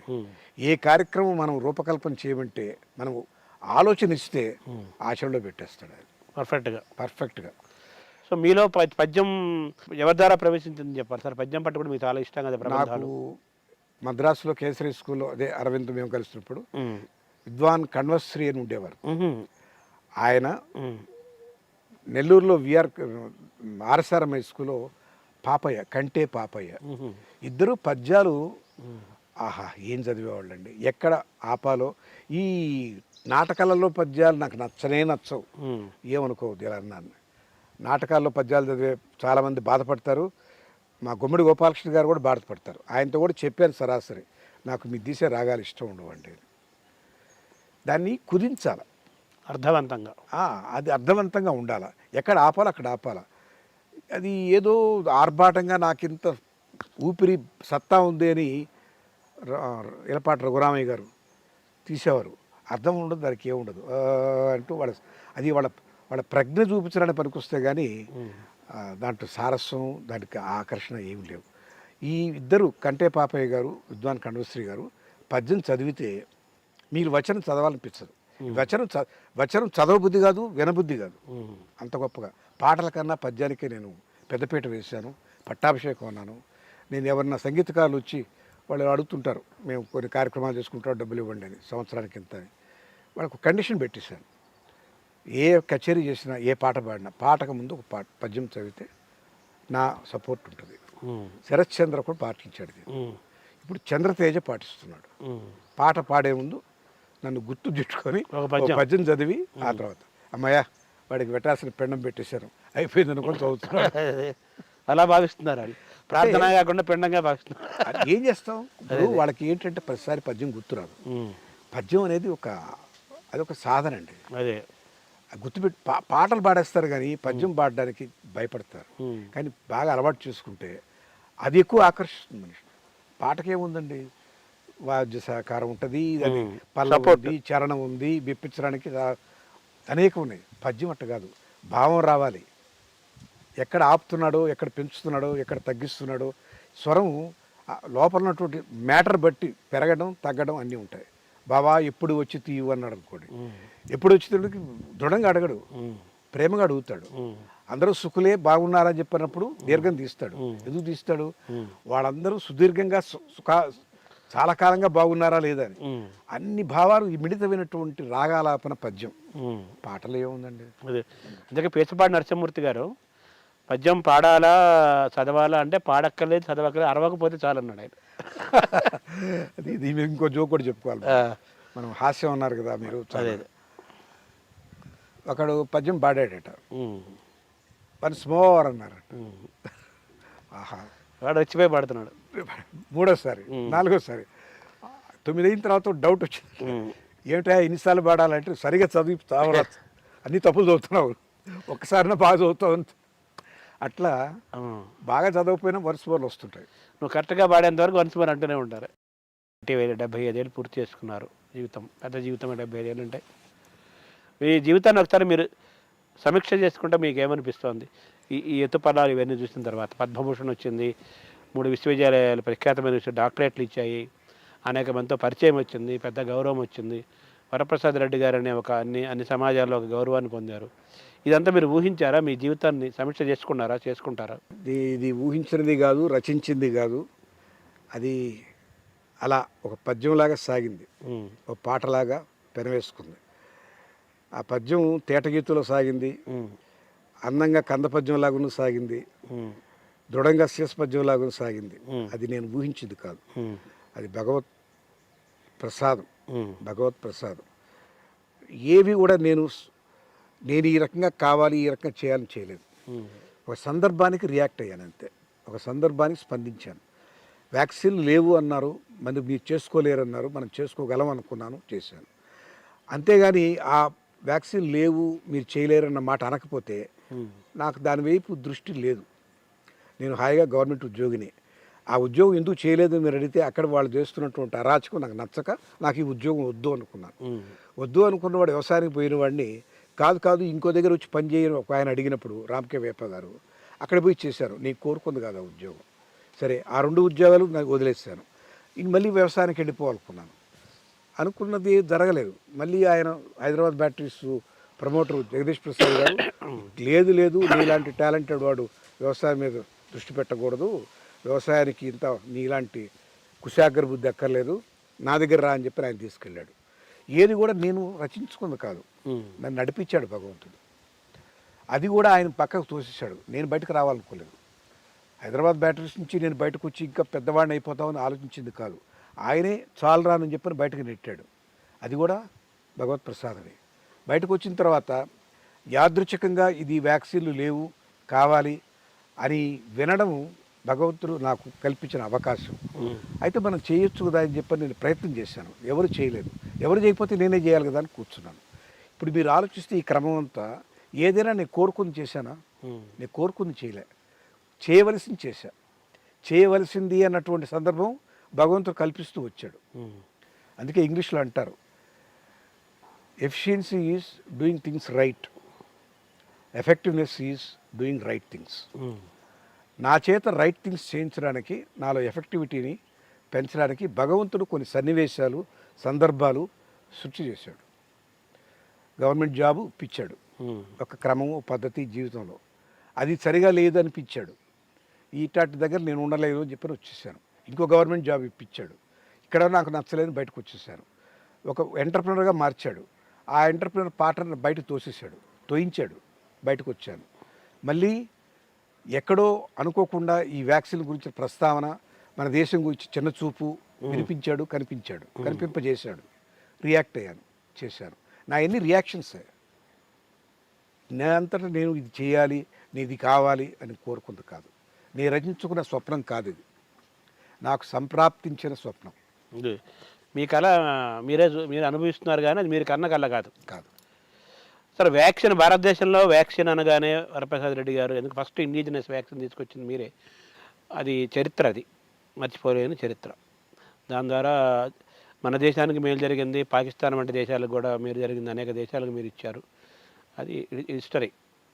అయితే ఇటువంటి వరప్రసాద్ రెడ్డి గారి దగ్గర నుంచి కరోనా అనే దానికి ఒక పెద్ద విలయం వచ్చినప్పుడు ఎందుకు వ్యాక్సిన్ ఆయన నుంచి రాలేదు ఆ కంపెనీ నుంచి అనేది అందరూ వేసే ఇప్పటికీ ఆ ప్రశ్న వస్తూనే ఉంటుంది. దానికి మీరేమైనా సమాధానం ఉందా? నా దగ్గర మంచి సమాధానం ఉంది. పెద్ద మనసుతో అర్థం చేసుకోవాలి. నేను మొదటి నుంచి ఈ వ్యాక్సిన్ గురించిన ఒక అవగాహన నాకు ఉంది. ఏ వ్యాక్సిన్ అయినా ఒకటేనండి, అది హెపటైటిస్ బి కావచ్చు, కొలరా వ్యాక్సిన్ కావచ్చు, కరోనా వ్యాక్సిన్ కావచ్చు. ఏ వ్యాక్సిన్ అయినా దాని రూపకల్పనకి అది బాగుంది, ఇది ప్రమాదరహితం అని రుజువు చేయడానికి కనీసం 4 నుంచి 5 సంవత్సరాలు కావాలి. గతంలో మొట్టమొదటి తొలిమలి వ్యాక్సిన్ కనిపెట్టిన 100 ఏళ్ల క్రితం వ్యాక్సిన్లు 16 ఏళ్ళు 17 ఏళ్ళు 10 ఏళ్ళకి కుంచిచ్చారు, 8 ఏళ్ళకి కుంచిచ్చారు. మేము వచ్చినప్పటికీ 5 ఏళ్ళు 6 ఏళ్ళు పట్టింది, 4 ఏళ్ళు 5 ఏళ్ళు 6 ఏళ్ళు. మరి ఈ వ్యాక్సిన్ 6 నెలల్లో కావాలన్నారు. చేయలేము తెలుసు నాకు. చేసిన దాన్ని టెస్ట్ చేయడానికి, సేఫ్టీని దాని ఎఫికసీని ఎస్టాబ్లిష్ చేయడానికి 3 సంవత్సరాలు మినిమం టెస్టులు ఉన్నాయి. ఇవన్నీ ఉన్నందువల్ల మేము అంత త్వరగా రాదండి అని చీఫ్ మినిస్టర్ గారు కేసీఆర్ గారు అడిగారు, మీ వ్యాక్సిన్ ఎప్పుడు వస్తుందని. రాదండి ఇప్పట్లో, మాది రాదు. ఎందుకు రాదు, మిగతా వాళ్ళది వస్తుంది కదా అన్నారు. వాళ్ళు చేస్తున్నారు, చేయనివ్వండి. నేను అనుకున్న పద్ధతిలో అయితే రాదు ఇది అని చెప్పాను. కానీ ఆయన ఎక్కడో పొరపాటు పడి శాంతా కూడా వ్యాక్సిన్తో వచ్చేస్తుందని అనౌన్స్ చేశారు. నేను మళ్ళీ దానికి ఆయన దగ్గరికి వెళ్ళి మీరు ఇటు చెప్పొద్దని చెప్పలేను. నాకు యాక్సెస్ ఉండాలి కదా ఆయన దగ్గర పోయి చెప్పడానికి. విషయం ఏంటంటే ఈ వ్యాక్సిన్ రూపకల్పన 6 నెలలు కావచ్చు, 10 నెలలు కావచ్చు, 1 yearలో చేయొచ్చు. ఒక టీమ్ ఆఫ్ 4-5 టీం కలిసి పనిచేస్తారు అనుకోండి, వాళ్ళకి 1 year పడుతుంది. 25 మందిని పెట్టాను, 5 టీములు పెట్టాను ప్యారల్గా, 6 నెలల్లో వచ్చేస్తుంది. కానీ అది అవును అనిపించుకోవడానికి, అది సక్రమమే, అది సేఫ్టీ అనిపించుకోవడానికి 3 ఏళ్ళు టెస్ట్ చేయాలి. ఎక్కడ చేసాం? ఇవి చేయలేం కాబట్టి అప్పుడు ఈ అత్యవసర పరిస్థితుల్లో నేను చేయకూడదు అనుకున్నాను, చేయలేదు. ఇప్పటికైనా వస్తుందా మీ దగ్గర నుంచి? లేదు, దాని అవసరం లేదు ఇప్పుడు. అది ఆ వైరస్ ఒక కామన్ కోల్డ్ లాగా మారిపోయింది. వస్తుంటుంది, తుమ్ముతారు, 3 రోజులు దగ్గుతూ ఉంటారు, తగ్గిపోతుంది. చాలా ఇన్వెస్ట్మెంట్ చేయాలి. దానికి ఎంతెంత డబ్బు ఖర్చు పెట్టారో మీకు తెలియదు. 8,000 కోట్లు భారత్ బయోటెక్ ఇచ్చారట, 13,000 కోట్లు సీరం ఇన్స్టిట్యూట్కి ఇచ్చారట. నాకు ఆనాడు హెపటైటిస్ బికి ₹1 ఇవ్వలేదు. ఇప్పుడు అంత డబ్బు నేను తీసుకునే పరిస్థితిలో లేను, వాళ్ళు ఇవ్వరు. అంత అవసరం లేకపోవచ్చు, కనీసం 2-3 వేల కోట్లన్నా ఖర్చు పెట్టాలి. అంత శక్తి నా దగ్గర లేదు. సరే, తర్వాత మీరు చాలామంది మనుషులను కూడా మీరు సైకలాజికల్గా అబ్జర్వ్ చేస్తారు. మనిషిని స్టడీ చేసి మంచి చెడు విశ్లేషించి కానీ ఆ మనుషుల పట్ల ఒక గౌరవ భావాన్ని కానీ ఉన్నతమైన భావాన్ని కానీ మీరు ఏర్పరచుకోరు. అందరితో మీరు సంచరిస్తారు, మాట్లాడతారు, కానీ మీకు లోపల వేసే మార్కులు అభిప్రాయాలు వేరే ఉంటాయి. అంత తొందరగా ఎవరిని మీరు ఒక గురుభావం కలగదు మీకు. చాలా ఆచితూచి ఉంటారు మీరు లోపల. చాగంటి కోటేశ్వరరావు గారిని గురువుగా మీరు గురుపేట ఆయనకి ఇచ్చారు కదా, ఏంటి చాగంటి కోటేశ్వరరావు గారు ఎందుకు మీకు అంతగా మిమ్మల్ని ఆకర్షించారు? ప్రతి మనిషికి ఒక ఆలంబన కావాలండి, ఒక ఆసరా కావాలి. బంగారు పళ్ళానికి కూడా గోడ ఆసరా కావాలి. మనం ఆలోచన విధానం సరిగా ఉందా లేదా, మనం సరైన పద్ధతిలో మన పదనిర్దేశం ఉందా లేదా అని సమీక్షించుకుంటాడు.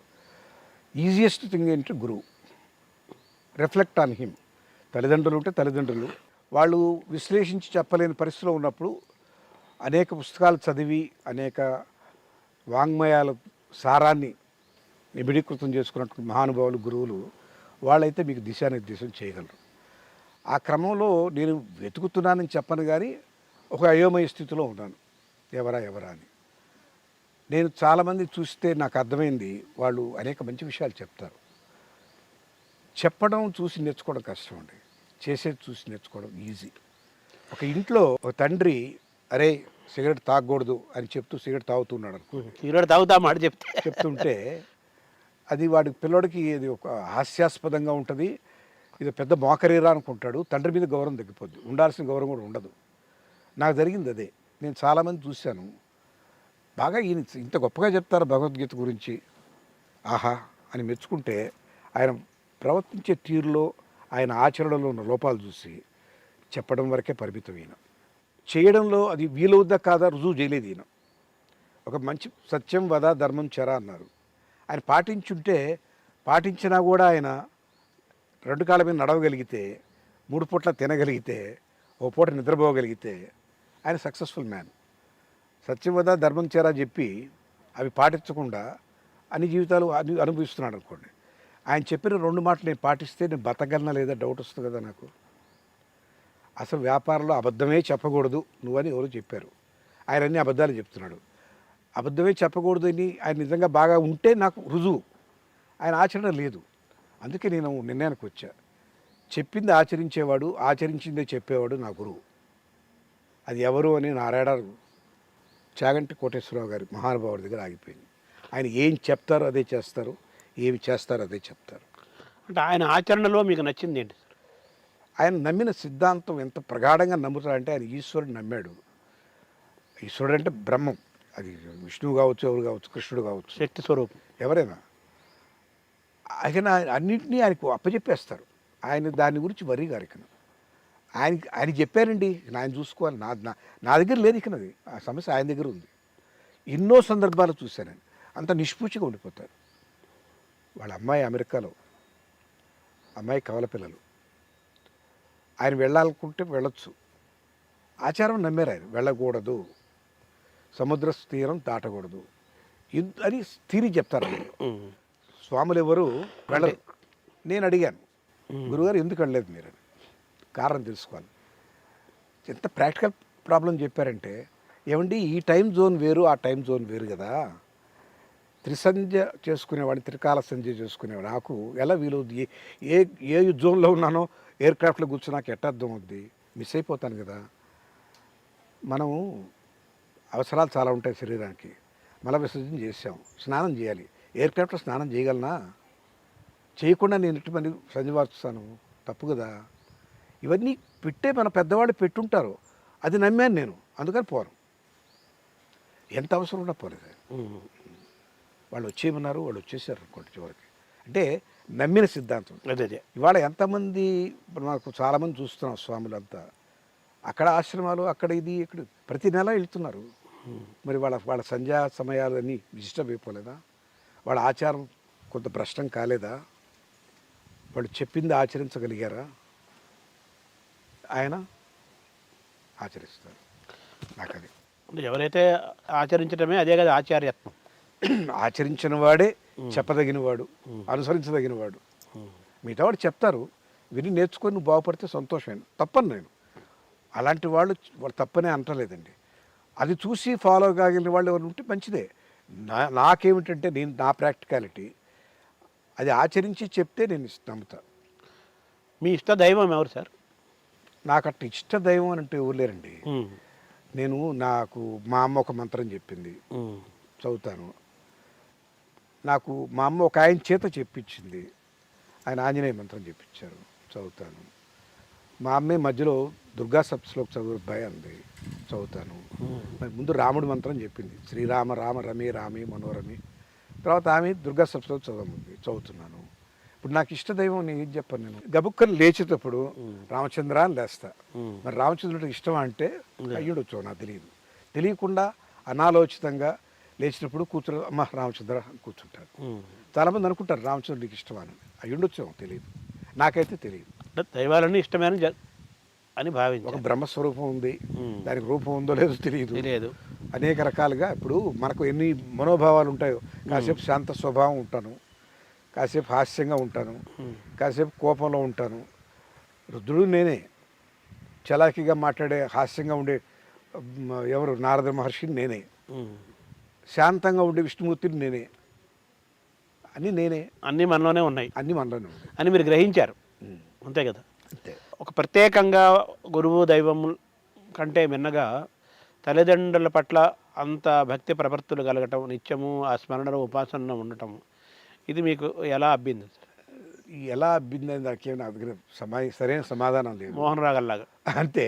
కానీ ఒకటి చెప్పగలను, కనపడేటటువంటి దైవ స్వరూపాలు అంతకన్నా ఏముంటాయి? ఇప్పుడు ఏది ఆశించకుండా మనం ప్రేమించగలిగిన అన్కండిషనల్ లవ్ ఎవరిదండి? వాళ్ళదే కదా. మీకు నాకు స్నేహం ఉంది అనేదా భావించకండి. నేను మీకు ఇంటర్వ్యూ ఇవ్వకుండా ఒక 10 రోజులు 10 సార్లు సతాయించారనుకోండి, మీరు నా మీద కష్టపెట్టుకుంటారా లేదా? ఇంకోసారి ఈయన అడగక్కలేదు ఈయన్ని అనుకుంటారా లేదా? అంటే ఏమిటి మీది? నేను యాక్సెప్ట్ చేస్తే వరప్రసాద్ మనం కాంటాక్ట్ చేయొచ్చు, మనం ఒకసారి అడిగితే ఒప్పుకున్నాడు అనుకుంటారు. మా అమ్మ నాన్న ఎన్నోసార్లు నన్ను పిలుచుంటారు, రా అర్జెంటుగా రారా ఇంటికి, పండగ రారా, నాకేదో పని ఉండి రాలేదు. వాళ్ళు కట్ ఆఫ్ చేశారా నాతో? చేయలేదు కదా. పేగుబంధం కావచ్చు, ఉంబిలికల్ కార్డ్ రిలేషన్షిప్ కావచ్చు, ఏది కానీ వాళ్ళు అన్కండిషనల్గా నేను ఏమి చేసినా సహించారు, నేను ఏది కాదన్నా ఒప్పుకున్నారు. అట్లాంటి వాళ్ళే దైవాలు. దైవంకి మన మీద కక్ష కార్పణ్యం ఉండదండి. నువ్వు దగ్గరికి వస్తే తీసుకుంటాడు, నువ్వు దగ్గర రాకపోతే రాలేదని బాధపడ్డు. మనం అనుకుంటాం మనల్ని మనం భయపెట్టుకోవడానికి, అయ్యో నేను ఉదయం లేచి దేవుని ఒకసారి కూడా స్మరించలేదు, ఆయన ఏమనుకుంటాడు? మన మన మన దౌర్భాగ్యం అది. దేవుడు నువ్వు నన్ను తలిచావా లేదా అనుకోడు, ఏ చెడ్డ పని చేయకుంటే చాలు అనుకుంటాడు.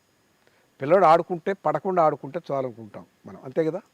అడిపోయి మంచి పని చేసేవాళ్ళని కోరుకుంటావా, అడిపోయి చెడ్డ పని చేసేవాళ్ళని కోరుకుంటావా? ఏది కోరుకోం కదా మన బిడ్డల గురించి. భగవంతుడైనా అంతే. తల్లిదండ్రులు ఏది చేసినా ఇష్టమే, మనం ఏం చేసినా ఇష్టపడతారు. నాకు అందుకనే వాళ్ళంటే ఇష్టం. అంటే జనరల్గా మీరు సరే తల్లిదండ్రులు ఇద్దరిని ఉభయల్ని మీరు పూజిస్తారు. తల్లి పట్ల ఏదో రావణ గారు అంటే గారు ఆడమ్మగా ఇద్దరు సమానమే, మగవాళ్ళు కాస్త ఎక్కువ సమానం అన్నట్లుగా దాని రివర్స్లో మీరు అమ్మ వైపు ఎక్కువ మొగ్గుతుంటారు కదా. లేదండి, ఇది అపప్రద. నేను మొన్ననే ఒక ఇంటర్వ్యూలో కూడా చెప్పాను, ఈ ప్రశ్న రిపీటేషన్. తండ్రి నిన్ను తలంచి అని పుస్తకం రాయించాను. తండ్రి పరమపూజ్యుడు అని రాయించాను. తండ్రి పేరుతో నేను కొన్ని సాహితీ పురస్కారాలు కూడా ఇస్తున్నాను. కాకపోతే కూర్చున్నప్పుడు రామచంద్ర అన్నట్టుగానే దెబ్బ తగిలినట్టు అమ్మ అంటాం, అబ్బా అనం కదా. ఎందుకంటాం? అది వస్తుంది అంతే. బొడ్డు నుంచి ఊడిపడ్డాం కదా, అక్కడి నుంచి ఇక్కడ కలెక్షన్ ఉంది కదా, పేగబంధం. అది అక్కడి నుంచి ఎక్స్టెన్షన్ అయ్యి బాడీ, తల్లి ఎక్స్టెన్షన్ ఈ బాడీ. దీనికి ఇంధనం తండ్రి కావచ్చు, అందువల్ల తల్లే ఫిజికల్గా దగ్గర, మానసికంగా ఇద్దరు ఒకటే. అదే ఇద్దరు ఒకటే, నాకు ఏ తేడా లేదు. తర్వాత హాసం అనే ఒక గొప్ప పత్రికను మీరు స్థాపించి, అది చాలా పత్రికలు వచ్చినా కానీ ఒకప్పుడు భారతి, తర్వాత మళ్ళీ ఇలా సంగీతానికి సాహిత్యానికి అనేక అంశాలకి చాలామంది ఆ హాసంకి కనెక్ట్ అయ్యారు. ఆ పత్రికను కానీ తప్పనిసరిగా మిస్ అవ్వకుండా తెప్పించుకొని చదివేవాళ్ళు మొన్నటి దాకా. అవునండి. అటువంటి హాసం పత్రికని మీరు స్థాపించడం ఒక ఎత్తు అయితే, దాన్ని ఎందుకు మీరు కొనసాగించలేకపోయారు? కొనసాగించలేకపోవడానికి కారణం దానికి సస్టైనబిలిటీ లేదు. అందరూ స్నేహితులే, అందరూ మిత్రులే, అందరూ ఎక్కడైనా బావే కానీ వంగ తోట దగ్గర బావ అనే సామెత ప్రకారం అందరూ అడ్వర్టైజ్మెంట్లు ఇచ్చేసేవాళ్ళు. సినిమా వాళ్ళు అడ్వర్టైజ్మెంట్లు లేనిది పత్రిక నడవదు, మీకు తెలుసు.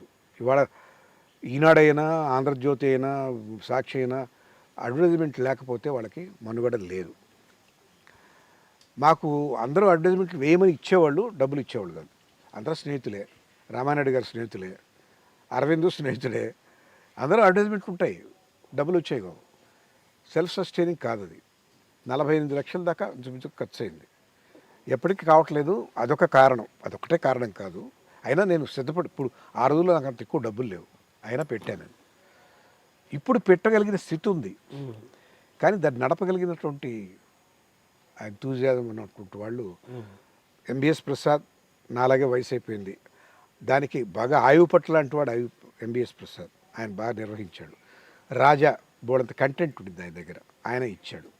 రాజాకి ఎంబీఎస్ ప్రసాద్కి భావ సారూప్యత లేదు, కొంత ఘర్షణలోనే నా కోసంగా ఇద్దరు ఒకరినొకరు భరించారు. సరే, ఒక దశలో, ఏ దశలో ఎంబీఎస్ ప్రసాద్కి ఆయన సర్దుకోలేకపోయాడు, అక్కడ తేడా వచ్చింది.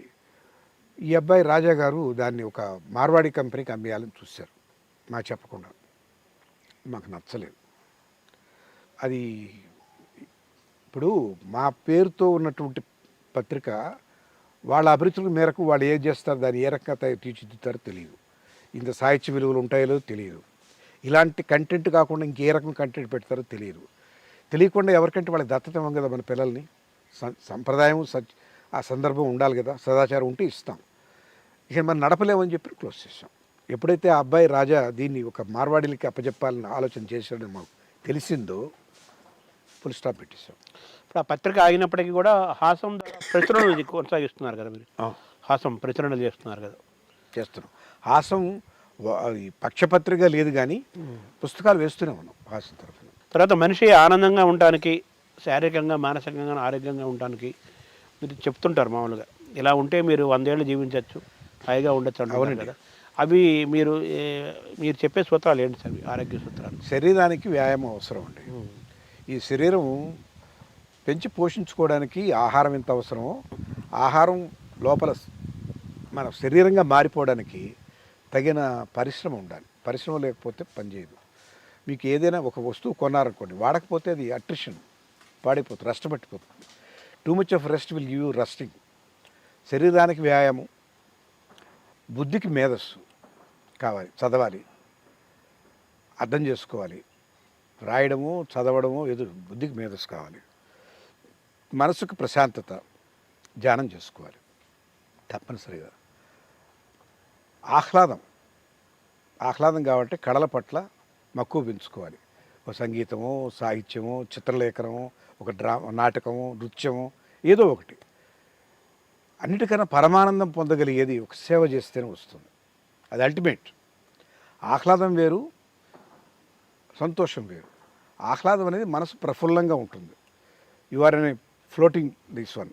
అది ఎప్పుడంటే మీరు కళల పట్ల మక్కువ పెంచుకుంటే. ఒక మంచి చిత్రం చూశారు, మంచి చిత్తరువు చూశారు, మంచి పాట విన్నారు, మనసు ఆహ్లాదం ఉంటుంది. కానీ మీకు నిజమైన సంతోషం, ఫుల్ సాటిస్ఫాక్షన్, ఇవాళ ఆ సేవ చేసి వచ్చాను, నేను ఇవాళ 250 మందికి భోజనం పెట్టి వచ్చాను లేదా 350 స్టూడెంట్స్కి నేను స్కాలర్షిప్స్ ఇచ్చాను. నేను ఒక 5 మందిని అమెరికా పంపించగలిగాను. మరి చదువుకోవడానికి ఊరికి అమెరికా చూసడానికి కాదు. అదే అదే. ఇట్లాంటి సేవ చేసినప్పుడు వచ్చే సంతోషం, ఆనందం అల్టిమేట్ అది.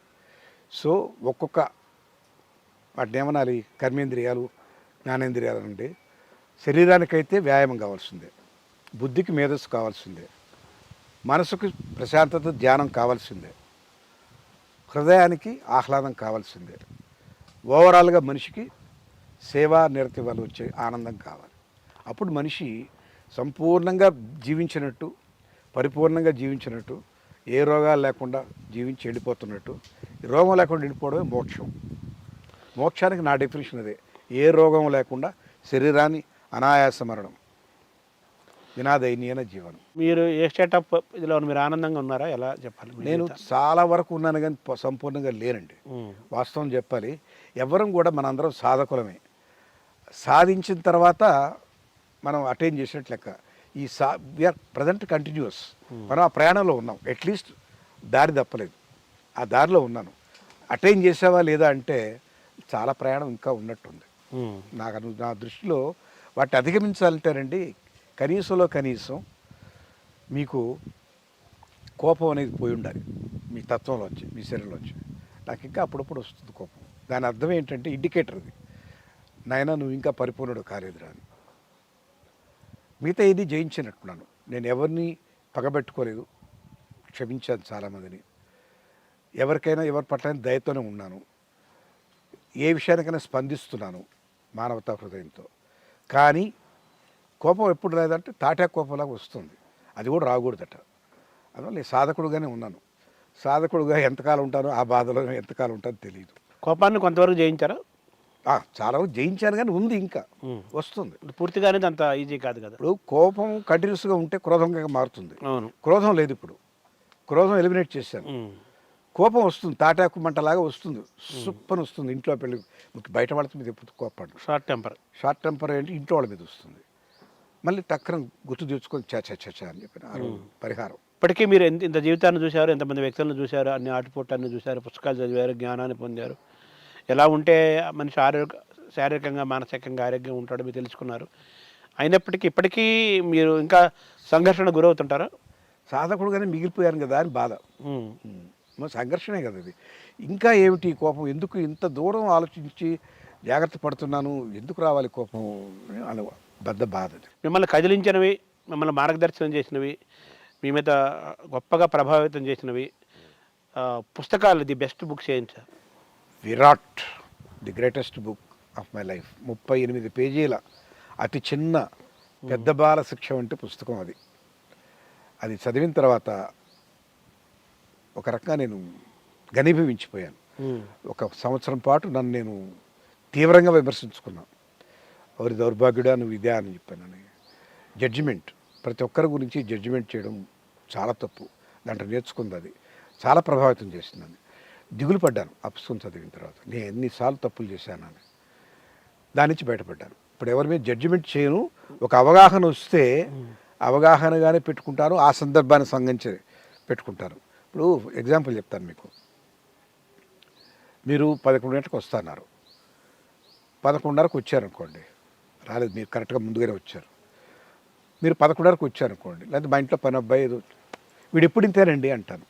అది జడ్జిమెంట్ పాస్ చేయడం. ఎప్పుడు ఇంతేనా కాదు కదా. ఎప్పుడు ఇంతేనా అనేటువంటి ధైర్యం నీకు ఎవడిచ్చాడు, అధికారం ఎవడిచ్చాడు? మనం చేసిన తప్పులంతా అవే. ఎవడో మనకు మోసం వాడు అంటాడు, వాడు ఎప్పుడు ఇంతేలేండి వెళతావాడు, వాడు నాకు తెలుసు. ఏమి తెలుసు? ఒక సందర్భంలో, ఒక సన్నివేశంలో, ఒక మాటలో వాడన్న మాట పట్టుకొని వాడంతే నిర్ణయిస్తాం, మనం నిర్ణయించాం. అది అనూచారంగా వస్తున్నటువంటి అలవాటు. నేనే చేస్తాను, మీరు చేస్తారు, అందరూ చేస్తారు. విరాట్లో ఆ జడ్జిమెంట్ వద్దని అన్నాడు. అంటే ఏ వ్యక్తి పట్ల కూడా తొందరగా అది మంచి అభిప్రాయమైనా చెడు అభిప్రాయమైనా వెంటనే రావద్దనే.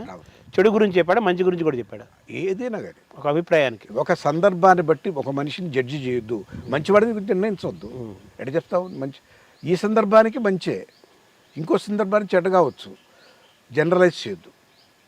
ముఖ్యంగా నీ తీసుకునే నిర్ణయం మీద వాడి జీవితం ఆధారపడినప్పుడు మరింత జాగ్రత్తగా ఉండు అన్నాడు ఆయన జడ్జి. అవును. జడ్జిగా ఉండి వాడు తప్పు చేస్తే వాడికి ఖైదేస్తాడు, గొడత కొట్టిస్తాడు. నేను చేయని తప్పుకు నన్ను కొట్టించావు అని చెప్పని వాడు గొడవ పెడతాడు. నువ్వు ఈ శిక్ష అనుభవిస్తే నీకు తెలుస్తున్నాను అంటాడు.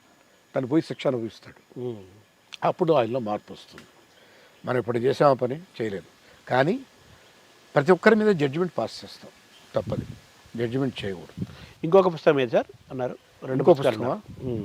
నాకు అదొకటి నచ్చింది. కురియన్ నా జీవితానికి చాలా సమాంతరంగా వచ్చింది. నాకు ఉంది ఒక కళ అని, I to have a dream అని. పాలవెల్లువ తెలుసుగా మీకు? కురియన్. అవును, ఆయన చాలా గొప్ప వ్యక్తి. ఆయన రాసిన పుస్తకం బాగా నచ్చింది నాకు. అంటే ఆయన నా అలాగే కష్టపడ్డాడు, కాకపోతే ఆయనకు మంచి సపోర్ట్, రాజకీయ సపోర్టు. జగజీవన్ రామ్ ఆయన కొంచెం బెదిరిస్తే ఇందిరాగాంధీ సపోర్ట్ వచ్చింది. నీకు మంత్రి పదవి కావాలా, ఆయన ఇబ్బంది పెట్టడం మానేస్తావని అడిగింది. మీరు చెప్పినట్టు ఇంటానమ్మని జగజీవన్ రామ్ లైన్లో పడ్డాడు. అంటే అంత పెద్ద జగజీవన్ రామ్ ఇవాళ మనకు ఎక్కడ చూసినా ఆయన దండలు వేస్తుంటారు. ఆయన కూడా ఆయన ఏడిపించిన వాడే. ఏడిపించినప్పుడు ఇందిరాగాంధీ కంట్రోల్ చేసింది. ఆయన పడ్డ కష్టాలు నేను పడ్డాను. నాకు పొలిటికల్ సపోర్ట్ లేదు, ఆయన పొలిటికల్ సపోర్ట్ ఉండింది అని. అది నేను దాంట్లో ఊహించుకున్న ఆ పాత్రని. నేను పడ్డ కష్టాలను పడ్డాడు, నేను ఒక్కడే కాదు నాలాగా కష్టపడ్డాడు చాలామంది ఉన్నారు. తృప్తి పడ్డాను. అసూయను జయించారా? ఉంది అసలు మీకు? లేదు, నాకు లేదు. లేదు, అసూయ లేదు. కోపం అయితే ఉంది. ఆ కోపం తగ్గించుకోవడానికి ప్రయత్నం చేస్తున్నాను. దీర్ఘకాలంగా అయితే లేదు, క్రోధంగా లేదు. అంటే మామూలుగా కోపాలు రెండు రకాలు, దీర్ఘ కోపము, షార్ట్ టెంపర్ అంటే. దీర్ఘ కోపమే క్రోధం. అదే మీది మామూలుగా ఏది జెనటిక్గా షార్ట్ టెంపరా? Short temper. నాకు కోపం వస్తే కనీసం ఒక అరగంట గంట ఉంటుంది, తర్వాత పోతుంది. షార్ట్ టెంపర్ మంచివాడి లక్షణం అని అంటుంటారు కదా. మంచిదేం కాదండి అది, మంచివాడి లక్షణం అంటుంటారు. షార్ట్ టెంపర్ అనేది మంచివాడి లక్షణము అంటారు. లేదు, అది మంచివాడి లక్షణం కాదు. అది ఒక ఇండికేటర్ దట్ ఈ స్టిల్ అలైవ్ అని, లేదా ఈ స్టిల్ రెస్పాండింగ్ అని. కానీ అది ఉండకూడదు. కోపం అనేది నటించాలి, కోపం ఉండకూడదు. కోపం నటించాలి. కోపంతోనే కొన్ని పనులు అవుతాయి. కోపంలాగా పాము కరవకూడదు, పాము బుసగొట్టాలి. అంతే. పాము కరిస్తే ఎట్లా? పాము బుసగొట్టచ్చు. కోపాన్ని కూడా నటించాలి, అంతే. మన ఐరాన్ పడకూడదు. కోపం నటించండి, మీ ఆరోగ్యం బాగుంటుంది. అదే అవతల వాడికి వాళ్ళ మెసేజ్ వెళ్తుంది, వాడు చేస్తాడు, పని అయిపోతుంది. మనం నటించాం కాబట్టి వాడిని దగ్గరికి తీసుకుంటాము, కానీ దూరం పెట్టాం. అదే నిజంగా కోపం వచ్చింది అనుకోండి, దగ్గర తీసుకోలేరు మీరు. అవునా? అదే అంతే కదా. ఇక్కడ దూరం అయిపోతే దూరం అయిపోయినట్టే కదా. తర్వాత మీరు అక్కడ నుంచి జనారణ్యం నుంచి దూరంగా ఈ వనారణ్యానికి వచ్చారని అని చెబుతుంటారు మీరు. ఇది వనం ఎందుకైంది స్వామి? హాయైన పూల తోట. అదే అన్నీ ఉన్నాయి, చెట్లు పూలు అన్నీ ఉన్నాయి చక్కగా. అరణ్యం అంటే అర్థం వేరు. అరణ్యం కాదు ఇది, వనం అంటే పూలున్నాయి, చెట్లు ఉన్నాయి, ఇవన్నీ కలిపిందే కదా. అంతే. మీరు మామూలుగా మీ జీవన శైలి పొద్దు నుంచి రాద్దాకా మీరు ఎలా దీన్ని గడుపుతారు సార్? నేను సుమారుగా 4:30-4 మధ్యలో వేస్తాను. నిజానికి 4 గంటకే నాకు మెలకు ఉంటుంది. పడక దిగడం 4:15, 4:20, 4:30 అట్లా. అంటే మంచం మీదనే కొంచెం ఏదో అనుకుంటాను, మంచి స్మృతులు, దేవుడి పేరో లేకపోతే అమ్మ పేరో నాన్న పేరో. తర్వాత స్నానం, కాలకృత్యాలు తీర్చుకోవడం, కింద దిగి వచ్చి దీపాలు పెడతాను. మా అమ్మ నాకు ఇచ్చిన డ్యూటీ. ఒక 6-7 దీపాలు ఉన్నాయి పెట్టాల్సినవి, పూజ గదిలోను బయట. అవి పెట్టి ధ్యానం కూర్చుంటాను ఒక 20-25 మినిట్స్. అన్ని రోజులు ధ్యానం కుదురుతుందని మాత్రం మిమ్మల్ని నమ్మించను, కుదరదు చాలా వరకు. ఒకసారి ఏదో గతంలో జరిగే విషయాలు గుర్తొస్తాయి, ఆ రోజు చేయాల్సిన పనులు గుర్తొస్తాయి. ఒకసారి మాత్రం ధ్యానం కుదురుతుంది. కుదిరినప్పుడు ఒక 20-22 మినిట్స్ నాకు తెలియదు. నెలలో ఎన్నిసార్లు కుదురుతుంది మీకు సంపూర్ణమైన ధ్యానం? అది లెక్క పెట్టలేదు, బహుశా ఎక్కువసార్లు కుదరదు. అది ఆ గ్యారంటీని అడిగారు. ఎక్కువసార్లు కుదరదు. కానీ ఒక విషయం ఉంది, సాధకుడిని కదా, ఐఎమ్ అలౌడ్. నేను కారు డ్రైవింగ్ నేర్చుకోవడానికి ప్రయత్నం చేస్తున్నాను, కారు నడుపుతూ ఉన్నాను. నేర్చుకున్నావా అంటే ఎట్లా? నేర్చుకుంటూ ఉన్నాను, నడుపుతూనే ఉన్నాను. రోజు అది నాకు రాదని వదిలేదు కదా. ముందే 20 నిమిషాలు కేటాయిస్తున్నారు ధ్యానమైన సబ్జెక్ట్కి. కేటాయించాను, సక్సెస్ అవుతున్నాను, కాలేదని దిగులు పట్టలేదు, అయిపోయారని చాలనుకోలేదు, కొనసాగిస్తున్నాను. ఆ ధ్యానం తర్వాత సాధకుడిగా కొనసాగుతున్నాను. దాని తర్వాత నడుస్తాను. ఇంతకుముందు 5 కిలోమీటర్లు నడిచేవాడిని. ఇటీవల కొంచెం నడువులో వార్ధక్యం, 75 ఏళ్ళు వచ్చినాయి కదా, 6 కిలోమీటర్ కాస్త తగ్గించి 2.5-3 కిలోమీటర్లు నడుస్తున్నాను. వచ్చి యోగా చేస్తాను, స్నానం చేసి యోగా చేస్తాను, రెండో స్నానం. యోగా చేసిన తర్వాత ఎక్సర్సైజ్ సైకిల్ ఉంది, వెయిట్స్ ఉన్నాయి, అవి చేస్తాను. తర్వాత మళ్ళీ ఇంకో హాఫ్ బాత్ చేసి భోంచేస్తాను. అప్పుడు దాకా ఏం టిఫిన్ కానీ ఏమి ఉండవు. ఎన్ని గంటలకు అయిపోతుంది మీ భోజనం? 10 గంటలకు 10:15 కల్లా అయిపోతుంది. అబ్బో.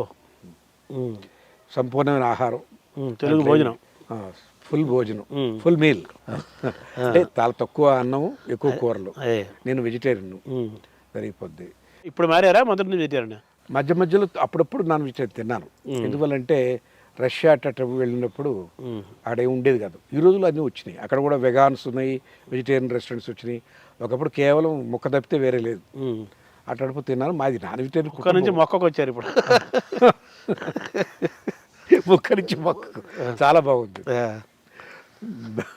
మా నాన్ వెజిటేరియన్ కుటుంబం అయినా కూడా మా తల్లి వెజిటేరియన్. అవును, ఆవిడ ఒక చాలా స్పిరిచువల్ కదా. మా నాన్న ప్యూర్ నాన్ వెజిటేరియన్. నేను మధ్య మార్గం, కానీ మానేశాను. నేను తక్కువ తిన్నది. నా 75 ఏళ్ల వయసులో తిన్న వయసు చాలా తక్కువ. మేబీ 5 ఏళ్ళు, 6 ఏళ్ళు, 10 ఏళ్ళు. ఎందుకంటే అమ్మాయి అయితే తక్కువ తినేది కాబట్టి ఇంకా ఎక్కువ ఆడ ప్రభావం ఉంటుంది. అమ్మ ప్రభావం కాదు, మా మేనమామ కూడా వెజిటేరియన్, మా అమ్మమ్మ వెజిటేరియన్. వాళ్ళ దగ్గర పెరిగాను కదా. అది బెటర్. అంతా తల్లి వైపు అంతా వెజిటేరియన్ నడుస్తుంది కాదు. పెద్ద మానమావ గారు ప్యూర్ నాన్ వెజిటేరియన్. నాన్నగారు ఇద్దరు పోటీ. సాహిత్యం, సంగీతం ఆయన ఉన్నాడే. నాన్నగారికి పోటీ అంటున్నా. నాన్నగారికి పోటీ. సో 10:15 అయిపోద్ది భోజనం అయిపోద్ది. నాకు చాలామంది విజిటర్స్ వస్తారు. అన్నీ ఎక్కువ కోరికలే. నా పుస్తకం వేయండి, లేకపోతే మా సభకు రండి, లేకపోతే ఉంటాయి, చాలా ఉంటాయి. లిస్ట్. వేద పాఠశాల కడుతున్నాం, 2 రూములు వేయండి. పాఠశాల కడుతున్నాం, 4 టీచర్ పోస్టులు డబ్బు ఇవ్వండి, ఏదో ఉంటాయి. అటు ఒక 10-15 ఉంటాయి రోజు. అది అయిపోయిన తర్వాత 1 గంటకి నట్స్ కానీ లేకపోతే తింటాను, అంతే. డ్రై ఫ్రూట్స్ నా ఒక్కసారి సీజన్ ఫ్రూట్, మా మామిడి పండు ఉంటే వదలను, తినేస్తాను. అది అన్ని పూటలు ఉండవు కదా. మేలో, జూన్ సీజన్. సపోటాలు వచ్చినప్పుడు సపోటాలు తింటాను, బత్తాయిలు వచ్చినప్పుడు బత్తాయిలు తింటాను. సాయంకాలం 4:30-5 గంటలప్పుడు, అంటే ఈ లోపల మీటింగ్స్ ఉంటే బయట పోయి వస్తుంటాను. నేను చాలా వాటిలో డైరెక్టర్గా వాటిగా ఉన్నాను, అడ్వైజర్గా ఉన్నాను, ఎగ్జిక్యూటివ్ కమిటీ మెంబర్గా ఉన్నాను, యూనివర్సిటీస్లో అయిపోతుంటాను. ప్రయాణాలు ఎక్కువ. మళ్ళీ సాయంకాలం 5 ఇంట్లో ఉంటే 5-5:30 అప్పుడు మళ్ళీ స్నానం చేసి అగ్ని కార్యం చేస్తాను. ఆ తర్వాత 6-6:15 కల్లా మళ్ళీ భోజనం. తెలుగు భోజనం కాదు, ఏదైనా ఈ మిల్లెట్స్ ద్వారా చేసినటువంటి దోశో, పెసరట్టో, ఒక ఇడ్లీయో, ఏదైనా 1 లేదా 2 మ్యాక్సిమం, అంతే. ఉపహారమే. 6:30 కల్లా అయిపోద్ది. ఇక అంతే. నాకు కాఫీ, టీ అలవాట్లేదు. పోతే అప్పుడు సాయంకాలం ఏదైనా ఫోన్లు, ఇంట్లో ఉన్న మావిడ ఎప్పుడు కంప్లైంట్, నాతో మాట్లాడడం మానేస్తారు మీరు. ఆవిడతో మాట్లాడడం అంటే పోట్లాడమే, ఏదో విషయం పోట్లాడకూడదు అనుకున్నారు. తర్వాత నైట్ 9 కల్లా పడుకుంటాను. సంగీతం వింటాము ఇవన్నీ ఎప్పుడు చేస్తారు?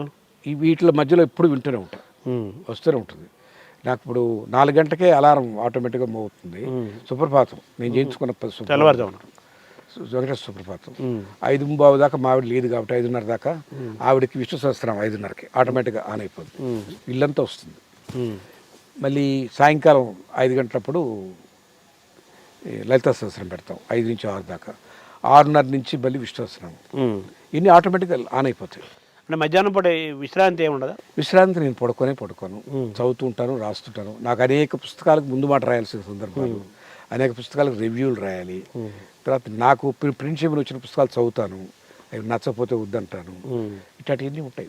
రోజు కార్యక్రమం ఉంటుంది. So early to bed and early to rise మీ సిద్ధాంతం.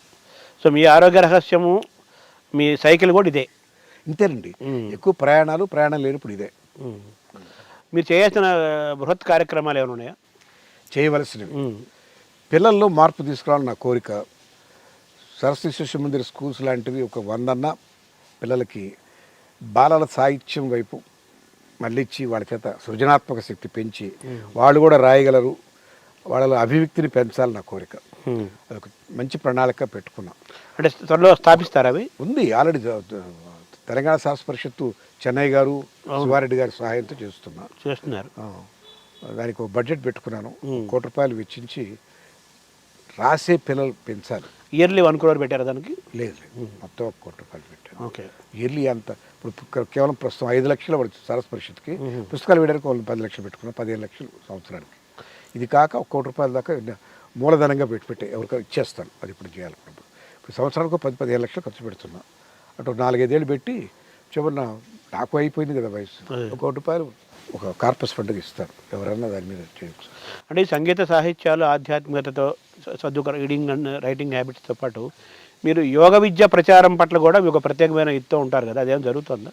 జరుగుతుందండి. అంటే యోగి వేమన రీసెర్చ్ ఇన్స్టిట్యూట్ అని ఒకటి ఉంది, సివి రావు గారు దాని వ్యవస్థాపకులు.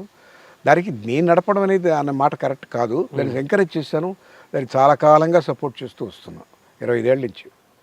దానికి చాలామంది టీచర్స్ని ట్రైన్ చేశాం.